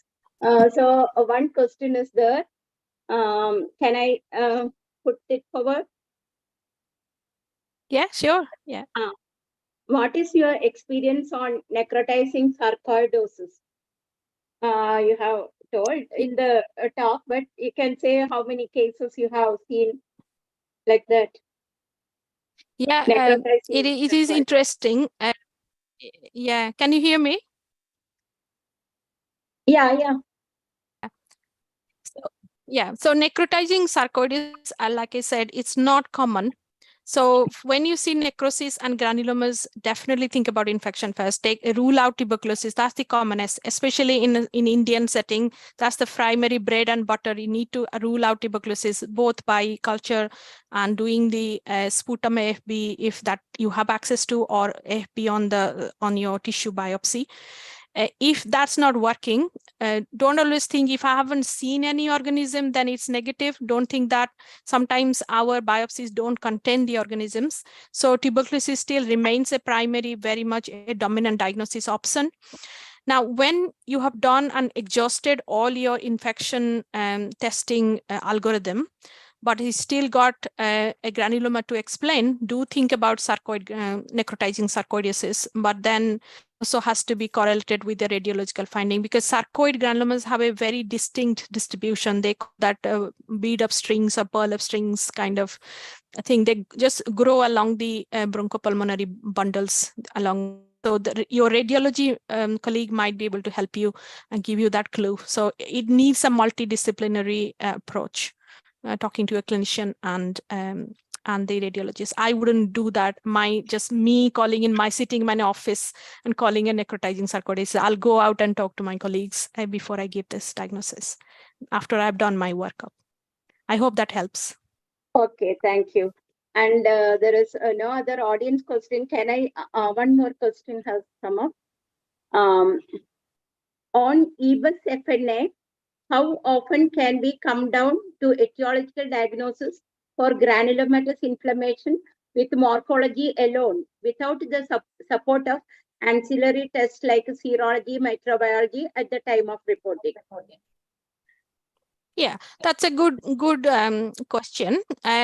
You can sometimes make a diagnosis, at least a good presumptive diagnosis, if you have got all the features. For example, if you have got your necrotizing granulomas with epithelial histiocyte and peripheral rimming of histiocyte of the lymphocytes with Langerhans giant cells, your top diagnosis will be tuberculosis. Whereas if you have got lots of clusters of non-caseating granulomas, your top diagnosis will be sarcoid. So these are the two main sort of forms of differential diagnosis. Obviously, I would never give the final diagnosis without doing the tests. So yeah, I mean, you can be brave and call this one. Yeah, this is probably like tuberculosis. However, do confirm. That's how I would approach if you really want to do that day. Okay. Can I ask one of my doubts? Yeah, sure. Please go ahead. Yeah. here, most of the time we get inadequate material in core biopsy. So if you see a granuloma in that very tiny tissue, how can we be sure that it is non-neoplastic and not a reactive granuloma to some malignancy like squamous cell carcinoma is notorious to produce associated granuloma. No? So with this tiny tissue, how can we sure that it is non-neoplastic? Yeah, this is a very good question, because obviously you will have to see what's there in your tissue. Was it done for a tumor? Is that the primary suspicion the clinician had? Then the granuloma becomes a secondary reactive change to that. Because if you have got a tumor, large squamous cell carcinoma sitting there, the granuloma is a secondary thing. Whereas if there is nothing coming up in the biopsy, mostly fibroinflammatory change or maybe a bit of pneumocyte hyperplasia, then the granuloma is probably more to be investigated in the form of an infection granuloma or a sarcoid granuloma. So I would see if I see a tumor, I will give importance to the tumor first, but depending on what else is there in the biopsy. But definitely I will take it to the lung meeting, the weekly meeting we do here, and then talk to them about the granulomas. I say, oh, look, I have found a granulomas. Please go back and see if patient has TB symptoms or anything. Just, yeah. I wouldn't keep it to one side and forget about the granuloma, because a TB has to be treated as well as the malignancy. Okay. Does that help? Thank you. Thank you very much. Thank you very much. I think there's no other questions. I think Dr. Pai has raised her hand. I can see Dr. Pai has raised her hand. Yeah, can I ask a question? Yeah, sure. Yeah. I wanted to ask about your experience when you see a classical, necrotizing granulomatous inflammation, which you think is a mycobacterial etiology, and PCR is negative. Yeah, PCR as in the tissue PCR. Then PCR. I think then I probably wouldn't think as tuberculosis. I will move away from tuberculosis because PCR is pretty specific. Sometimes even they tell you the species specific PCR. So if PCR coming up negative for both tuberculosis and cancer C and everything they have tried, then I will not think tuberculosis as my primary main diagnosis. So you have to think about others like necrotizing sarcoidosis or rheumatoid or other things. Yeah, so that means negative PCR generally excludes. Generally, if it is species specific. If say you need to check also, do they need to check about the atypical mycobacteria? So just not typical, they need to do the PCR for the whole lot. Then only you can completely rule out. Yeah, okay, thank you. Thank you. Thank you, Dr. Patnaik, for spending time with us and sharing your knowledge. Thank you very much. Thank you. It was a pleasure. Thank you for inviting again. Thank you.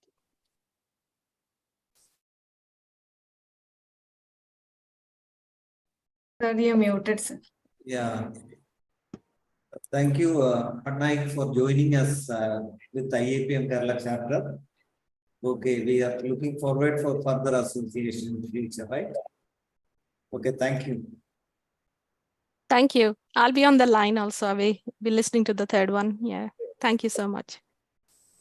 Thank you, ma'am. Thank you, Jayalakshmi ma'am, for chairing this session. So we're moving on to the last talk of our webinar. To introduce our speaker, let me welcome Dr. Geeta Sukumaran, Professor, Government Medical College, Trivandrum. She has completed her MBBS in 1988 and her postgraduate 91 from GMC Trivandrum. She had ended government service in 1996 and worked her way up in various medical colleges and became professor in 2022. Madam have several publications in Indian journals. Over to you, ma'am. Thank you, Dr. Ani. Being the last session, and it's a topic that is a gray area for most of us, interstitial lung disease. It encompasses a lot of causes, almost around 200 causes. And we in Kerala, we rarely have exposure to biopsies on interstitial lung diseases. And so without much ado, I would like to go into the topic proper. And the topic is interstitial lung disease under the lens case-based approach. And the speaker is Dr. Thomas Alex Kodiate. Dr. Thomas Alex is presently working as professor at the Christian Medical College, Vellore. He has completed his MBBS from Kasturba Medical College, Manipal, Karnataka, and his post-graduation in pathology from Sri Devraj Ars Medical College, Kolar. Since then, he has worked at the Christian Medical College, Vellore. His main interest is hepatopancreatobiliary and thoracic pathology, digital imaging, and telepathology, and he has got more than 30 publications to his credit. Over to you, Dr. Alex. Thank you, ma'am. I'll just share my screen first.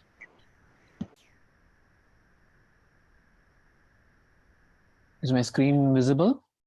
Yes, sir. Just make it full screen. Okay. Yeah, 1 second. Yep. Okay, sir. Just a moment. Yeah. Thank you so much. Good evening to everyone. First of all, at the outset, I would like to thank Dr. Rajan for inviting me to this platform. He gave me a very, very interesting topic. So I chose to take the challenge, and this is my topic. So I chose to take it as a practical based approach from how we see our cases. So I just want to share my experiences, how we approach interstitial lung diseases. Okay, so this is the bitter truth. The experience of a pathologist is obviously directly proportional to the number of surgical lung biopsies or biopsies that he or she sees. So ILDs are usually not biopsied often enough for pathologists to gain first-hand experience in view of the exceptionally broad spectrum of this pathology. And also another reason why ILDs are not biopsied much is because many cases are actually diagnosed on radiology, which are conventionally and classically radiological imaging, and so they don't need biopsies for them. But the ones where there is a gray area on radiology and clinical, those are the cases where biopsies are done, and those gray areas are what adds to the difficulty to the case.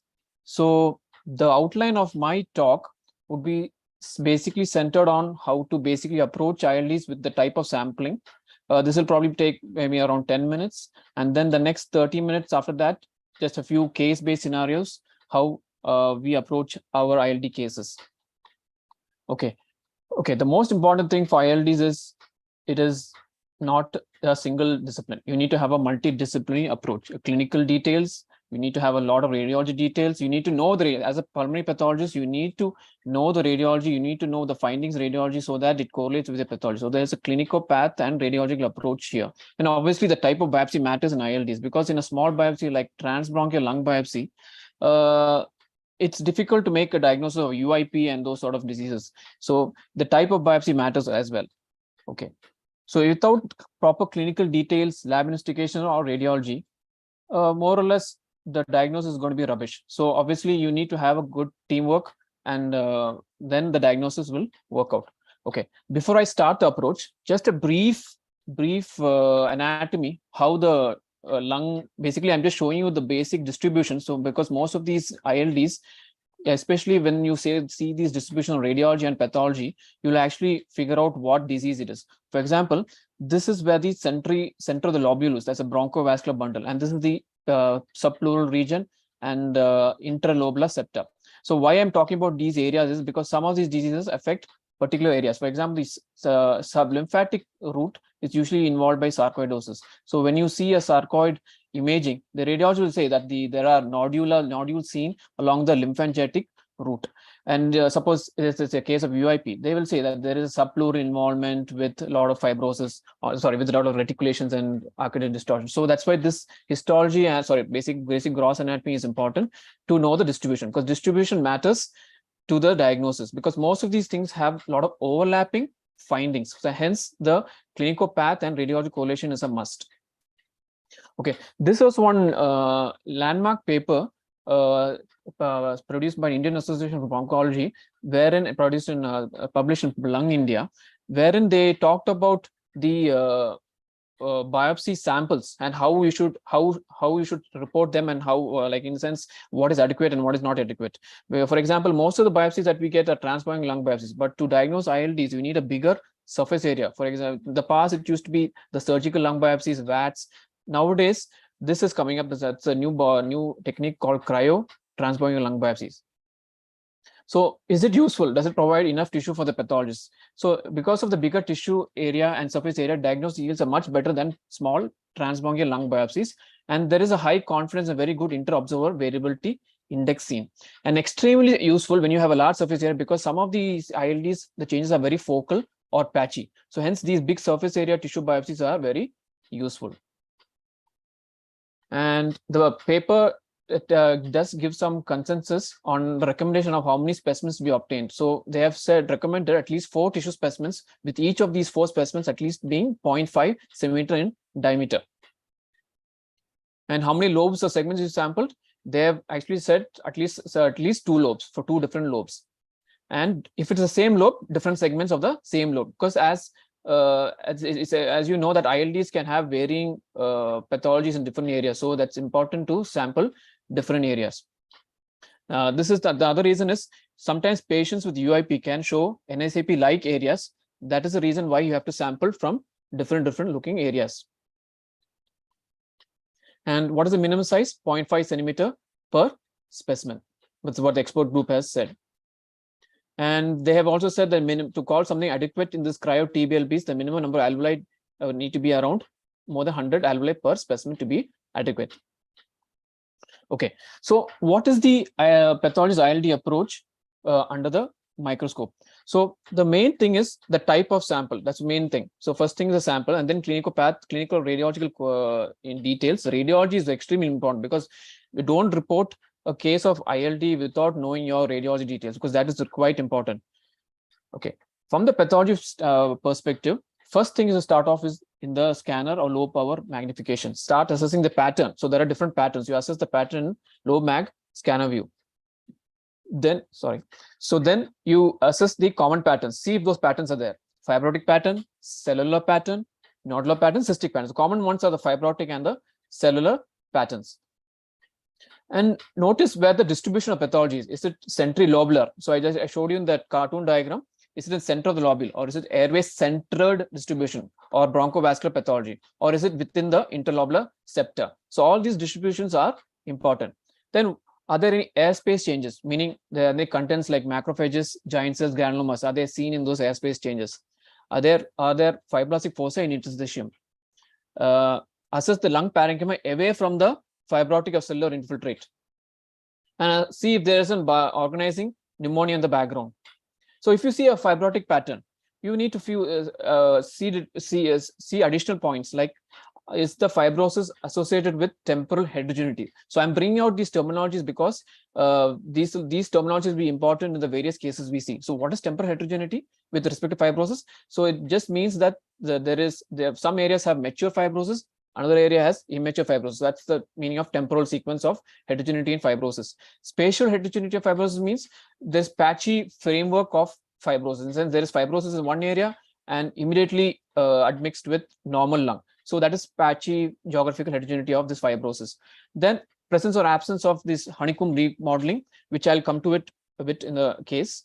And suppose you have uniform thickened alveoli with fibrosis, that's another way of assessing the case. So when you see a fibrotic pattern, try to mentally look for these points. Is it temporally heterogeneous? Is it spatially heterogeneous? Is there a presence or absence of enocubing? And is there uniform thickening of the alveoli? And obviously where the fibrosis is located. Is it airway centric distribution? Cellular infiltrate, look at the cells composition. Are they made of lymphocytes? Are they made of plasma cells? And if there are histiocytes, note that down. They can be associated with giant cells, cortisol clubs, Stroman bodies. So that's the basic ABCD of how I try to look at before approaching a case. Let's try to, okay, before that, suppose we see intralobular fibrosis, think of UIP. Suppose you see a centrilobular pathology or airway centric pathology, think of hypersensitive pneumonitis. Suppose you see pathology seeing along lymphatic routes, think of sarcoidosis. So classification of ILDs based on etiology are broadly classified as idiopathic, autoimmune related, exposure related, ILDs associated with cysts, sarcoidosis, and others. So all these causes can be can present as acute, subacute, or chronic. The chronic ones include IPF, that is idiopathic pulmonary fibrosis, idiopathic NSIP, that is non-specific interstitial pneumonia, desquamatic interstitial pneumonia, and pleuroparenchymal fibroelastosis. Autoimmune includes all the connective tissue disease associated ILDs. So I'll share one case with you so that you'll understand better. Exposure related ILDs include very commonly, very important hypersensitivity pneumonitis, which can present as an acute, subacute, or as a chronic presentation. Interstitial lung diseases which are associated with cysts, one of which example is LCH. Then we have sarcoidosis, and then the others. And ILDs, as I said earlier, can be grouped in various patterns. So when you see as ILDs, I told you common patterns include fibrotic pattern, cellular pattern, nodular pattern, but the other ones include acute lung injury, minimal changes, and alveolar filling as well. Okay, so that was the basic approach how we try to go about ILDs. Let's try to assess them practically now. Case 1. Okay, so 65-year-old male presented with cough, shortness of breath, and chest pain since 5 years. The HRCT, that is high resolution computed tomography, showed multiple peripheral reticular opacities with areas of traction bronchiectasis and architectural distortion seen in both lungs, predominantly involving the basal segments of bilateral lower lobes. So the important here is it's involving the lower lobes, and there is architectural distortion already, and there is bilateral honeycombing present. So this was the case. So as you can see from the low power itself, scanner view. So always start with scanner view, see the architecture from a lower scanner view itself. From the scanner view itself, I can actually make out that the architecture is actually showing patchy framework of fibrosis, in the sense there's fibrosis in the center, but there's no fibrosis here. So there's patchy framework of fibrosis. That means spatial heterogeneity. There is fibrosis here on the top half, and there is normal lung immediately admixed with normal lung. And between the area of fibrosis and the normal lung, you can actually see a relatively lesser, lighter colored area, that is myxoid sort of area. I'll come to that in a bit. Same here. So this area of fibrosis is actually immediately admixed with normal lung, and the transition zone is showing this lighter pale areas. So that lighter pale areas is something known as fibroblastic foci, and that is what I said, what I meant by temporal heterogeneity. So you have mature fibrosis towards the periphery, and as you go towards the normal lung, the transition zone, you will have the immature fibroblastic foci. So this is also one nice fibroblastic foci on your left. So this is what is known as temporal heterogeneity. The mature fibers immediately admixed with immature fibroblastic foci and normal lung. So this is an important thing, because in this field itself, the abnormal lung is immediately transitioning into normal lung. So that is an important finding in this case, a clue, along with this fibroblastic foci. So this is the high power view of a fibroblastic foci.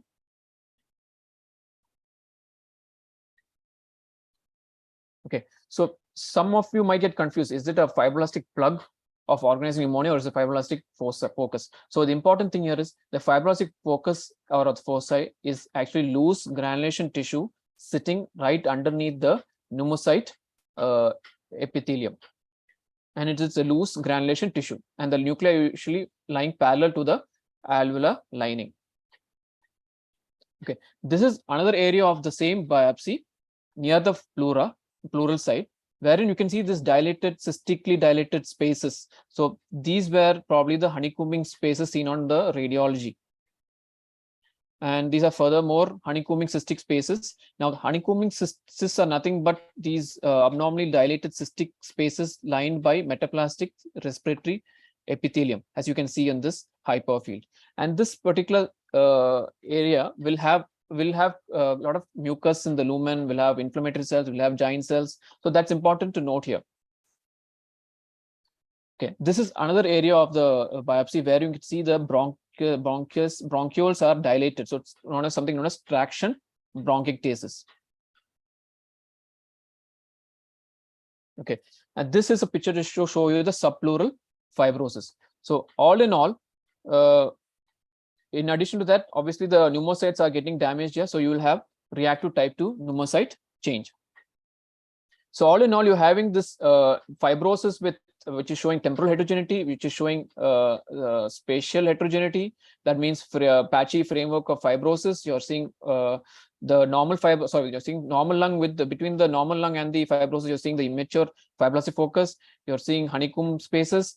And the radiology mentions that this is a 65-year-old patient with lower lobe lesions. So the diagnosis here with the clinical and path and radiological correlation together would be a UIP pattern. And this is the pattern seen in a clinical IPF. So remember, UIP is just a pattern. It's not the same as IPF. UIP is a pattern seen in interstitial pulmonary fibrosis. So the reason why I'm saying pattern is because many other situations you can have UIP like pattern. So you have to use the word UIP pattern seen in this particular case. And this case being a 65-year-old with the radiology findings, everything fits together in a clinical IPF. So what are the salient features to confirm UIP? The keywords here are spatial and temporal heterogeneity of interstitial fibrosis. That means geographical fibrosis and normal lung, and temporal heterogeneity, meaning there is mature fibrosis and immature fibrosis. The immature fibrosis is nothing but the active fibroplasia or the fibroblastic foci here. Then obviously because of this fibrosis, there is architectural distortion resulting in honeycombing. And like I said earlier, there is abrupt transition between normal lung and fibrosis. So that is another important feature seen in UIP pattern. And very severe pathology seen more in the subpleural and the periphery of the lung, with center of the lobes being spared. And sometimes, so that is the reason why we have to sample from different looking areas. Reason is, so if you just do just sample one segment, sometimes UIP areas, so UIP patterns can, excuse me, can have only NSAP like areas. So if you get a case with frank UIP but a focal NSAP, that still is a diagnosis. Actually, you still have to give a diagnosis of UIP there. Okay, now sometimes this is a confusion when we come across honeycombing. So there is a word called, there's a terminology called peribronchial metaplasia, and honeycombing is what I showed you earlier. Usually honeycombing is nothing but cystic, whereas peribronchial metaplasia usually are not cystic. Honeycombing usually are thick walled with the walls composed of thick fibrous tissue and seen in areas of the fibrosis. Whereas in peribronchial metaplasia, they're usually thin lesions. There are thin fibers between them, and they are usually seen radiating from the pathological bronchiole, and usually seen in uninvolved areas of interstitial fibrosis. So this is an important point to differentiate from honeycombing. Then usually honeycombing is seen towards the subpleura, whereas peribronchial metaplasia closer to the bronchioles. And that's why I showed you the micro photo of the honeycombing. Usually the contents of the honeycombing will be mucus, inflammatory cells, giant cells. Whereas in peribronchial metaplasia, they are pretty much clean. So if there's any confusion, these points usually help between the two. And I'm not going to details of, but this article, I mean, this is how they try to say you have, when you get a case of UIP pattern, you can actually put on a UIP, probable UIP, indeterminate for UIP, and alternative diagnosis. So what is the classical findings of UIP? Definite UIP pattern, marked fibrosis, architectural distortion with patchy involvement, fibroblastic foci. If you have a case where you're just seeing marked fibrosis or architectural distortion and patchy involvement, or just honeycombing alone, that is just probable UIP. And if you just see patchy or diffuse involvement of fibrosis, it's possibly a UIP pattern depending on the radiological correlation. Okay, so this is the most important point which I want to bring up on this case. UIP cannot be diagnosed on transbronchial or a small core biopsy. You need a surgical lung biopsy or a resection specimen or a bigger cryo TBLB to make a diagnosis, because you need a bigger surface area. Because most of the time in a small biopsy, you may just see interstitial fibrosis or just one area of fibroblastic focus, but that does not make it a UIP. So it's important to have a bigger tissue. And another thing is, just because you see honeycombing in a biopsy, it does not make it UIP. Honeycombing just means that there is end stage lung disease, but more common in UIP. Okay, so that was all about UIP. Case 2, a 50-year-old female with worsening breathlessness since the last 3 years. CT scan showed bilateral ground glass opacities and peripheral reticulations. So as a lung pathologist, these terminologies matter. When you see reticulations in your radiology report, it means interstitial fibrosis. So we know that there's interstitial fibrosis based on radiology itself. and there are some ground glass opacities.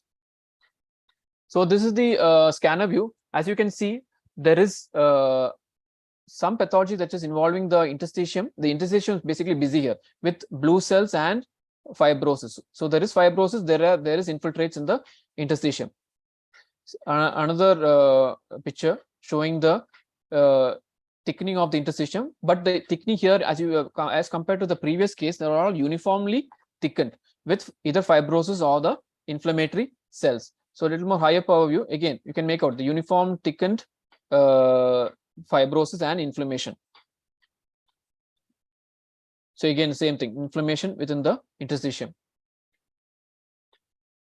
Okay, so this, when you get such a case, the pattern here would be a non-specific interstitial pneumonia pattern. Now it's just a pattern here again. So now is it the true idiopathic NSIP or something else? So this is just a pattern. So you have to obviously exclude the other causes that can cause NSIP pattern, like drugs, connective tissue disorders. In sometimes hypersensitive pneumonitis can have NSIP like changes. So you have to exclude all these things and have a good clinical and radiological discussion to finally call something known as idiopathic NSIP.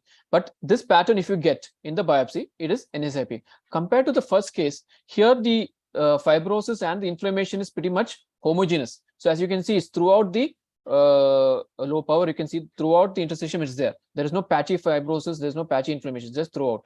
So that is an important difference between this case and the first case. And you can actually make out the architecture. If you just delete all the inflammation and the fibrosis from this from your mind here, the actually architecture is pretty much preserved here. So that is another important stark difference between this second case and the first case. So what are the salient features? So NSIPs can be cellular and fibrotic, meaning cellular meaning made of a lot of inflammation, or if it's made of a lot of fibrosis, it is fibrotic NSIP, or you can have a mixed form of cellular and fibrotic NSIP. The reason why we try to word the report with all these words is because fibrotic NSIP connotes a worse prognosis than a regular cellular NSIP. So that is important here. Fibrosis connotes a worse prognosis. So as I said earlier, there is homogeneity with respect to interstitial fibrosis and inflammation, and there is no architectural distortion or honeycombing in general.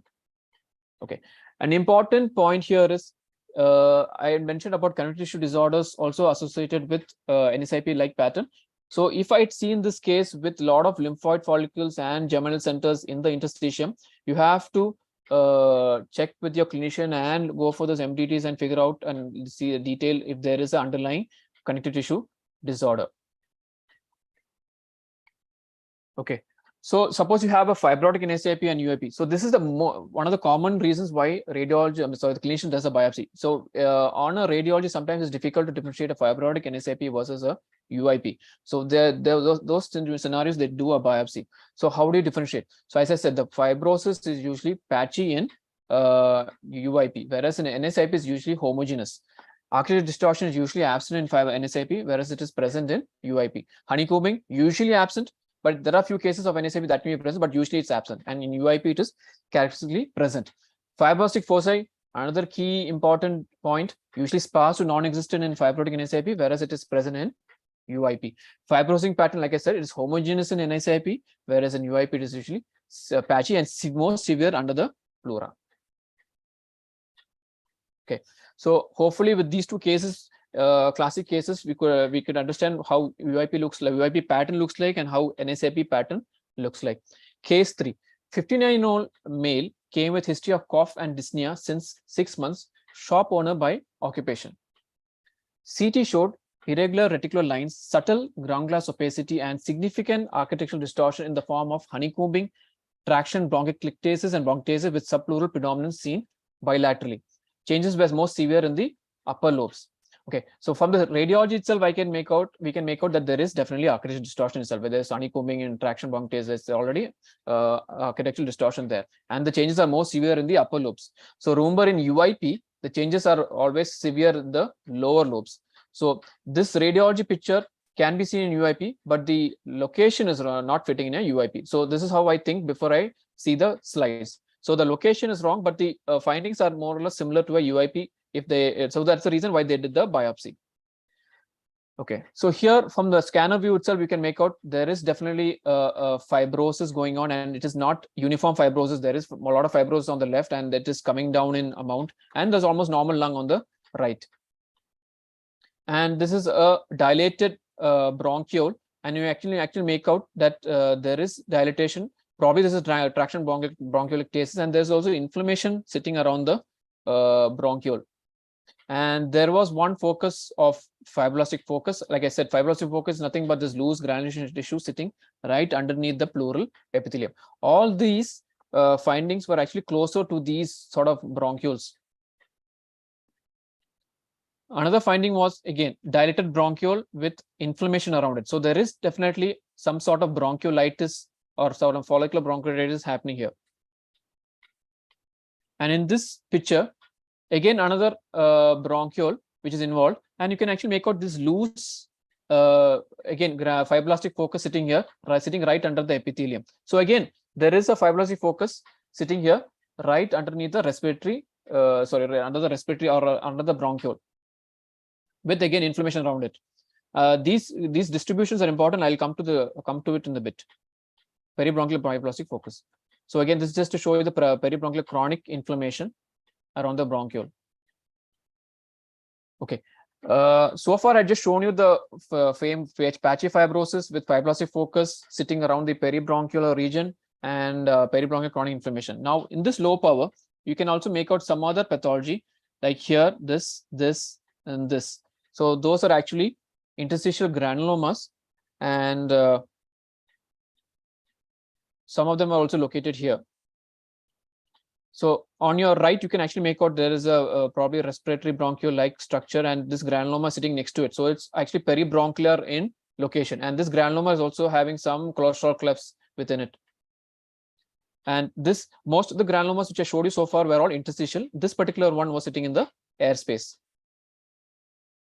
Again, you can make out the bronchiole on your right, and there is a airspace granuloma sitting in its surrounding.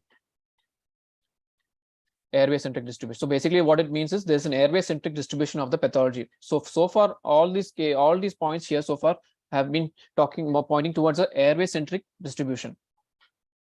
This is a high power of the ill-formed granuloma.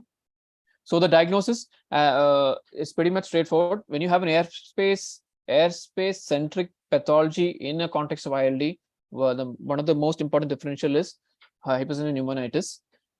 Very, very important. Always look at the distribution. So when you see ILDs, look at the low power, look at the pattern, and look at where it's distributed. So the distribution in HP is quite important. So reason I'll tell you in a bit, again, how it matters. So as I said, it's airway centric bronchiolar vascular pathology. Important thing is the interstitial cellular infiltration. Here the lymphocytes are more than the plasma cells. You can have cellular bronchiolitis and those ill-formed granulomas, which can be present in the interstitium, and also sometimes in the terminal air spaces or the alveolar spaces. If you have a fibrotic HP, that's when the confusion starts. So this is when the radiologist is not able to make out the difference between fibrotic HP versus a UIP. But especially the location, sometimes UIP, as I said, UIP, the location is lower lobe, and HP, the location is upper lobe. So sometimes it is easy, but when you have in between features, this is when biopsies matter. And like I said, when you get a fibrotic HP, you will have fibrotic interstitial pneumonia, and like I said, you can have UIP pattern, you have an SAP pattern, but the important thing is the distribution. So if you have airway centric pathology or fibrosis or the granulomas with peribronchial metaplasia, all centered around the airway centric region, it's more in favor of a HP. And obviously you don't see granulomas in a UIP. So this is more in favor of a fibrotic HP. Okay, so this is an important slide to differentiate because this commonly happens when you get ILD biopsies, especially when UI, as the first line says, the most common location for UIP is lower lobe, whereas HP is upper lobe. But there are cases where you can have UIP or IPFs involving both upper and lower lobe, but the radiological severity is more in the lower lobe. But even in such cases, the radiologist is not very sure it is 100% UIP, so they'll obviously have to do a biopsy and differentiate between these two situations. So these are the small points which will really help. Zonal predominance, peribronchial fibrosis, as I said, airway centric peribronchial pathology, more common in HP, uncommon in UIP. Bridging fibrosis coming out from the airway centric region, that's more common in HP, uncommon in UIP. Fibroblastic focus will be seen in both but the location matters. Why? What is the location? In HP, the periplastic focus will be present around the peribronchial region, whereas in UIP and IPF, it will be never in the peribronchial region. It is usually seen in the transition zone between the mature fibrosis and the immediate adjacent normal lung. Subpleural fibrosis more common in UIP rather than HP. Giant cell granulomas more in HP. Interstitial inflammation in both cases is paucicellular. Honeycombing more common in UIP, but it can be present in a chronic HP. So the distribution matters a lot here. So that was the three classic cases: UIP pattern, NSIP pattern, and HP. Case 4. 64-year-old male came with fever, cough, dyspnea since 2 months. CT scan showed bilateral ground glass opacities. Okay, straightforward from the biopsy itself, we can make out something like these long serpiginous loose granulation tissues like material, and that is intraalveolar fibroblastic plugs, which can be, it can take the form of these long serpiginous alveolar channels, or it can even be like this, round in shape. So this is the round loose alveolar fibroblastic plugs, or can be serpiginous like this. This is the high power. So this is nothing but the loose granulation tissue. So this is important because many people get confused between this and fibroblastic focus. So diagnosis is organizing pneumonia. What are the salient features? The loose granulation tissue plugs within the respiratory bronchioles and alveolar spaces, absence of artificial distortion or interstitial fibrosis in the background, and usually this pathology is homogeneous. So this is just to show you the comparison between a fibroblastic plug on your left and fibroblastic focus on your right. So fibroblastic focus is what you see in UIP, more commonly in UIP, sometimes in NSIP, sometimes in HP. So what is the difference? Fibroblastic focus is just immature loose fibrosis sitting right under the pneumocyte epithelium, whereas here it is sitting within the alveolar space. And this is nothing but granulation tissue. And sometimes OP sometimes can be associated with inflammation as well. Inflammation, yeah. So that was an easy case of OP, or organizing pneumonia pattern. Coming to the fifth case, 65-year-old male presented with complaints of lower limb weakness and weight loss since 1.5 years. Imaging showed centrilobular lung nodules in a lymphangitic distribution. So that's the key word here. There's lymphangitic pathology, a distribution of these nodules. So the pre microscopic diagnosis in my mind would be sarcoidosis, because that is one thing that can involve lymphangitic route. So biopsy revealed this. So you can actually make out this nodular pattern of something of this pathology, and there's normal lung in the background. Immediately around the pathology, there is normal lung. So what is it made of? These granulomas, which are showing concentric lamellar collagen fibrosis around each of those granulomas. They are non-necrotizing here. They are confluent. Some are discrete, associated with giant cells. And you can actually notice that the lung away from the these granulomas are actually looking pretty much pristine. They look normal. So that is important. And secondly, some of these areas are actually bronchovascular regions. So that is an important clue again, distribution of the granulomas. So it's important to know the distribution of granulomas because like the previous speaker, Dr. Patnaik said, if you see a lymphangitic route, you have to think of sarcoidosis. Whereas if it was an infective granuloma, it will be randomly distributed. Another clue here is the fibrosis. And the lung away from the granulomas are pretty much normal or pretty much pristine. So diagnosis here is sarcoidosis. What are the salient features? Granulomas with highlighting fibrosis in a nodular pattern and along the bronchovascular and lymphatic routes. So if you see organizing pneumonia or intraalveolar granulomas, that excludes sarcoidosis. So if you see OP in this, it excludes sarcoidosis. So you have to think of infective. And another important point which has helped me a lot is lung tissue away from these granulomas. It's not always a point, but it helps in most cases. Lung away from the granulomas are pretty much normal. It's an important pristine, important finding which we see in many sarcoidosis cases. Okay. Coming to the next case, 41-year-old male presented with cough since 1.5 years. Now I have put up these serological details because it's, as I said, clinical, radiological, and lab investigations are important. Rheumatoid factor more than 648, anti-CCP ELISA is 199. So it is raised. HRCT showed irregular reticular lines and ocular distortion with basal and subpleural predominance in both lungs. with some areas of honeycombing. So the radiologist said most likely ILD, likely fibrotic NSAP/UIP pattern, and the TBLB was done from the lower and upper lobes. So radiology says UIP/NSAP. Now, if this was UIP, one thing that goes against UIP is there is involvement in both lobes, and the age also is younger. Usually UIP is anything above 50 years, 60 years. That is one thing. And second is there is something here which we need to go into.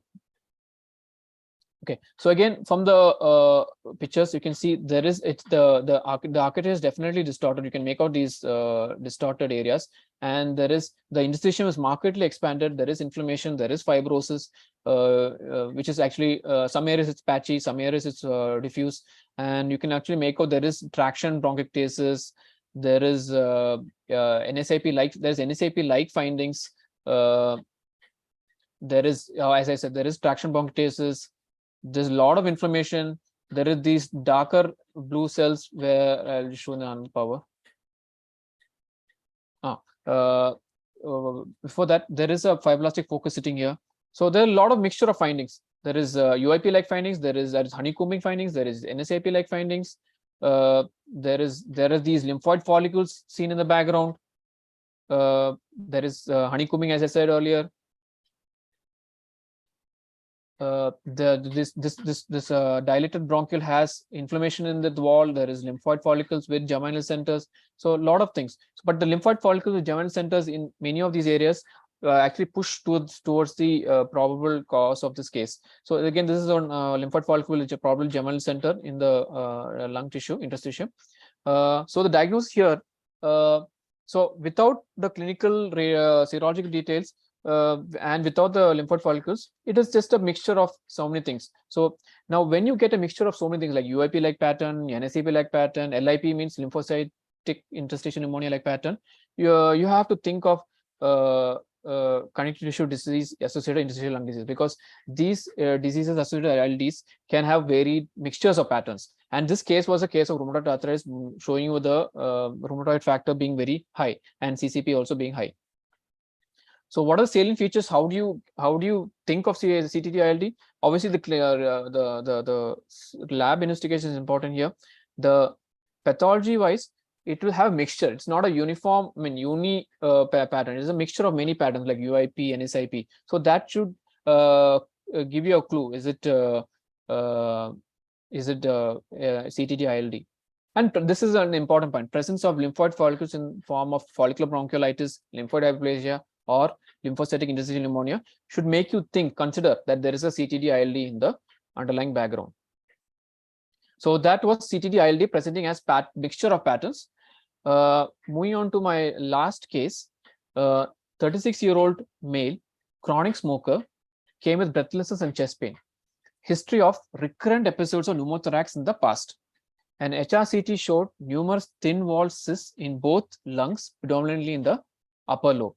Okay, so there are few points here which will make me think of few differentials. One is now there are recurrent episodes of pneumothorax. So he's a smoker. So are we dealing with emphysema? But there are also cysts. So it could be part of emphysema itself. But let us see the histology. So this is a scanner view. So actually you can see that the architecture is predominantly more or less preserved, but the alveoli are dilated, thinned out, somewhere broken. So it is probably something to do with the emphysema only, but the other areas of the case had these intraalveolar pigmented lightly brown macrophages. In some areas it was very focal, in some areas it was almost diffuse. So this focal areas, if it was only this, some people call it respiratory bronchiolitis. If it was diffuse like this, it is something known as desquamative interstitial pneumonia like areas. So there were areas like this. So these macrophages are nothing but smokers macrophages. They are basically light brown in pigment. Even if you do an iron stain, they'll be positive. So how do you differentiate smokers macrophages from a hemosiderin laden macrophage? So smokers macrophage, the pigment is light and finely granular, whereas in hemosiderin laden macrophages, they're coarse granular. So these are all the air spaces filled with these macrophages. So you can make out the light brown pigmented macrophages. So it actually matches with the case because smokers can have all these macrophages. So yes, you have smokers macrophages, you have emphysema. But the HRCT showed cysts. So this is actually a resection case. So there were a lot of areas which showed nodules like this, nodules of these cellular infiltrates. So on high power, the cellular infiltrates did contain those macrophages, but they also had some other histiocytes along with them. These histiocytes were admixed with all these other cells, and this is the high power. Some of these nuclei are elongated. In addition to that, there were areas which showed cystic changes, and the cyst walls had fibrosis along them. So this was the cystic fibrotic areas with a lot of fibrosis,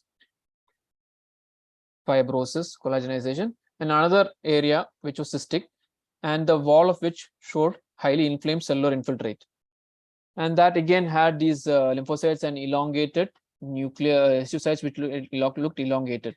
So smoker, so the things that you think of would be respiratory bronchiolitis, discontinuous interstitial pneumonia, and the other thing that is associated with chronic smoking is Langerhans cell histiocytosis. And then when we did the markers, they were positive. CD1A was positive in those areas, and S100 was also positive in those areas. So how do we label this case? You have many things. You have emphysema, you have RP, that's respiratory bronchiolitis, you have DIP, you have this. So diagnosis pulmonary Langerhans cell histiocytosis with surrounding DP-like areas. We are not going to call them DP because DIP has a very characteristic radiological finding. So unless your radiology matches, you can't call something RB-ILD, that is a respiratory bronchiolitis ILD or DIP-ILD. Here the clinical and radiology picture was fitting in an LCH. Okay. The smoker's macrophages may show extensive golden yellow pigmentation, but in many cases, pigmentation is hard to find. And collection of these macrophages are found around lesions of LCH.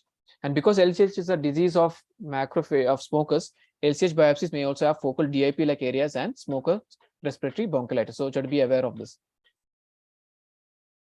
So LCH is nothing but an exaggerated response. So pulmonary, I'm talking about pulmonary LCH.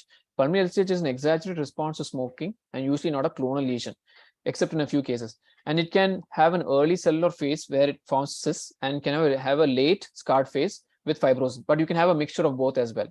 And in the early phases where you have a lot of cellular cells, whereas in the late scarred phases, the LCH cells will be very, very less in number. So one important point you need to realize is any kind of inflammation in the lung will have, if you do a CD1A or S100, they will be positive. So you have to be very careful calling something pulmonary LCH. So any kind of inflammatory process in the lung will have your Langerhans cells. So large numbers are required for a diagnosed LCH. So to make a diagnosed LCH, if in the clinical context, you have to have sheets or nodules of those positive staining, not just tumor scattered individual staining cells. So that is important here. Okay, so I probably have come to my last slide. So the important conclusion from all this is ILD cannot be made just on pathology. You need to have a good clinical, radiological and lab correlation, a very good multidisciplinary approach, discussion, meetings, because half the biopsies that are sent for ILDs are usually the ones which can't be diagnosed in radiology. So those are the difficult cases. So it requires a lot of correlation. And obviously start from low power view. Make sure what what biopsy or type of biopsy you're examining. If you're examining a TBLB, there's the UIPs, NSIPs cannot be diagnosed on that because almost everything will have interstitial chronic inflammation. So that's not going to make it NSIP. So you need to have a big tissue. Think of those various patterns, how approach it in various patterns, fibrotic approach, and in a big tissue, cellular pattern, nodular pattern, cystic pattern. And there are many mimickers to these patterns. I mean, to the ILD pattern. CTD ILDs can have various patterns. Drugs can also cause ILD-like patterns. Radiation, GVHD. So in case of GVHD also, you can have ILD-like patterns. So it's very, very important to have a clinico-radiological discussion before labeling the case. So I think this is my last slide. I hope it was informative. Thank you.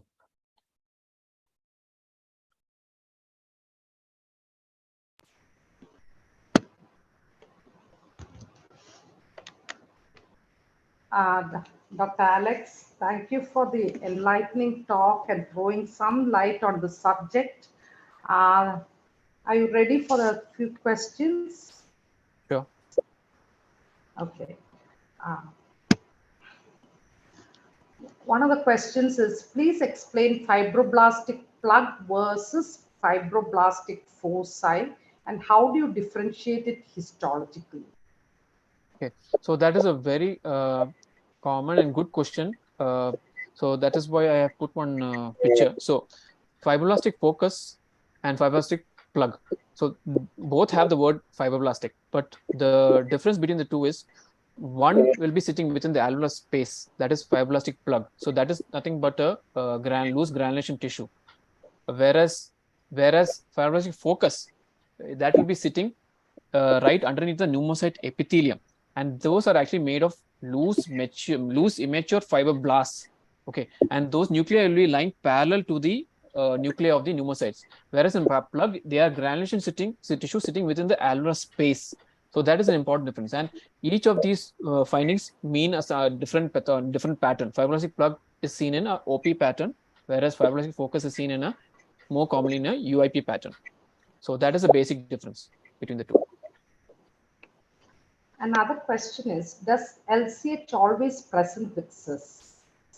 So the presentation, as I said, it can be early phase and a late phase. So usually the early phases and the in between phases are the ones with cystic lesions. Whereas once it reaches the last end stage, there the cysts are less and it's more of scars and fibrosis.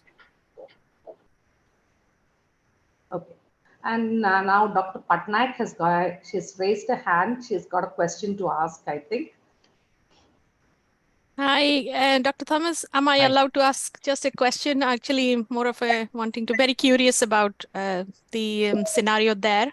I practice in UK and we do see quite a few thoracoscopic and also resection surgical biopsies. The only thing we're noticing is the rate of biopsies going down over the years. Yes. Over the 15 years time now, I only see about 5 biopsies a year. Yes. And that is because of really good enhanced HRCT, and radiologists have become very skilled. What is your experience? How much surgical biopsy you do see? How's the rate like? Just a bit of a curiosity, really. Yeah, so that is actually the same scenario over here as well. So these collections of cases have got it the last 10 years only. So the number of biopsies just for ILDs is coming down because, as you said, most of the cases are being diagnosed on radiology, and the number of biopsies done for ILD is actually very less. I would say maybe 1 in a month or 1 in 2 months for us. That's how low it is. And most of the time, the biopsies are done for OP and very rarely for UIP and ISIP. HP is the other one which they do a biopsy for, but it's very low.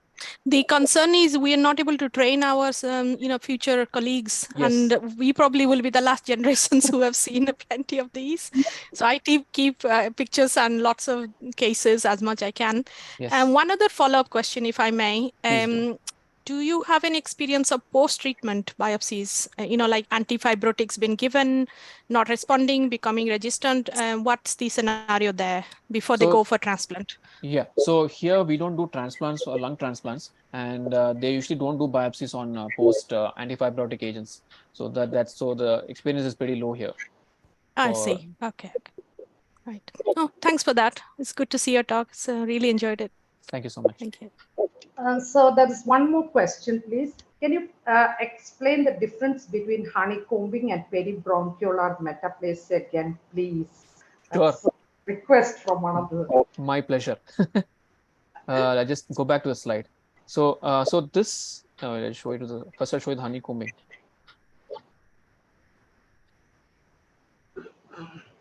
Okay. Honeycombing will be cystic, and usually honeycombing is seen in areas of architectural distortion. So this is how honeycombing will look like this. This is a classic way. So large cystically dilated spaces lined by respiratory epithelium. This is how honeycombing will be, cystic. Whereas and usually these areas of honeycombing are seen in classic areas of disturbance and fibrosis, where there's actual distortion. Whereas in and thick fibrosis will be seen in between all these air spaces, honeycombed areas. But in the case of peribronchial metaplasia, or PBMs that you call, they're usually seen in areas of uninvolved fibrosis. It means there's no fibrosis there.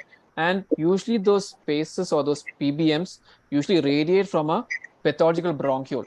And usually it will not be associated with a lot of fibrosis like this. So that is the one of the main differences between honeycombing and PBMs. And PBMs, as they say that it's common in hypersensitive pneumonitis, but it is not specific, because many lung injuries where it injures the bronchiole can have bronchial metaplasia of the surrounding alveoli around the pathological bronchiole.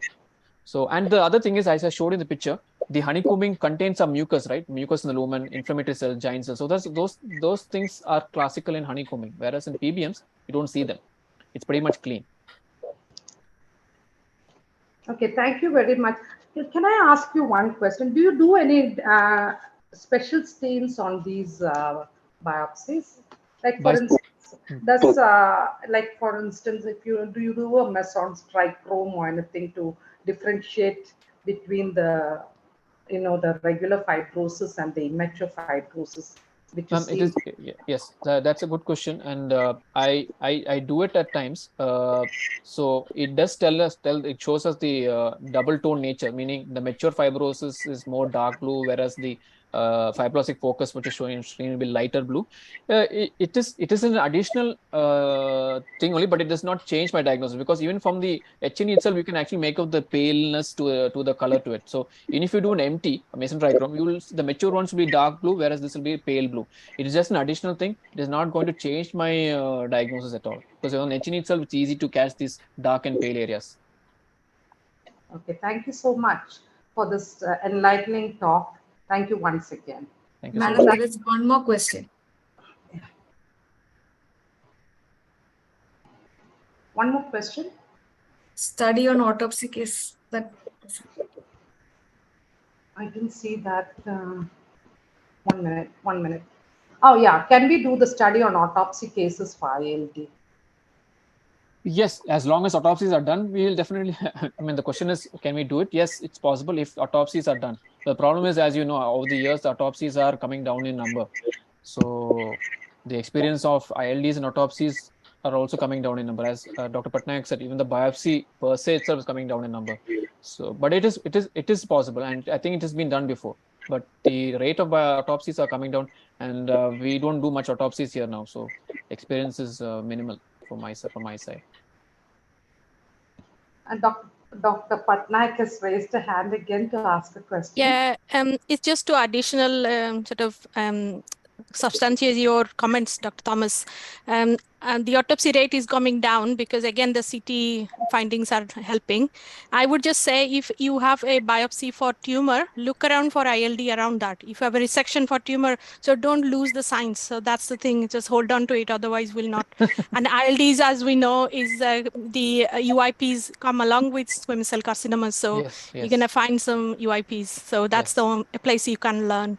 So look around, and I take about normal. If you have a resection, you're a resection center, you try to take 3 to 4 from the background so that you learn from the lung. Yes. So that is a good source of lung pathology. Yes. I think Dr. Lily also wants to follow. I will go on mute now. Dr. Lily? Dr. Lily, could you unmute and ask your question? You have raised your hand. Dr. Lily? I think maybe by mistake, right? Okay. Oh, okay. All right. Okay. All right. Okay. So thank you, Thomas. Actually, Maria Teresa has introduced you to me 2 months ago. Okay. So that is why I selected this topic for you. And hopefully the radiologist will place. Okay.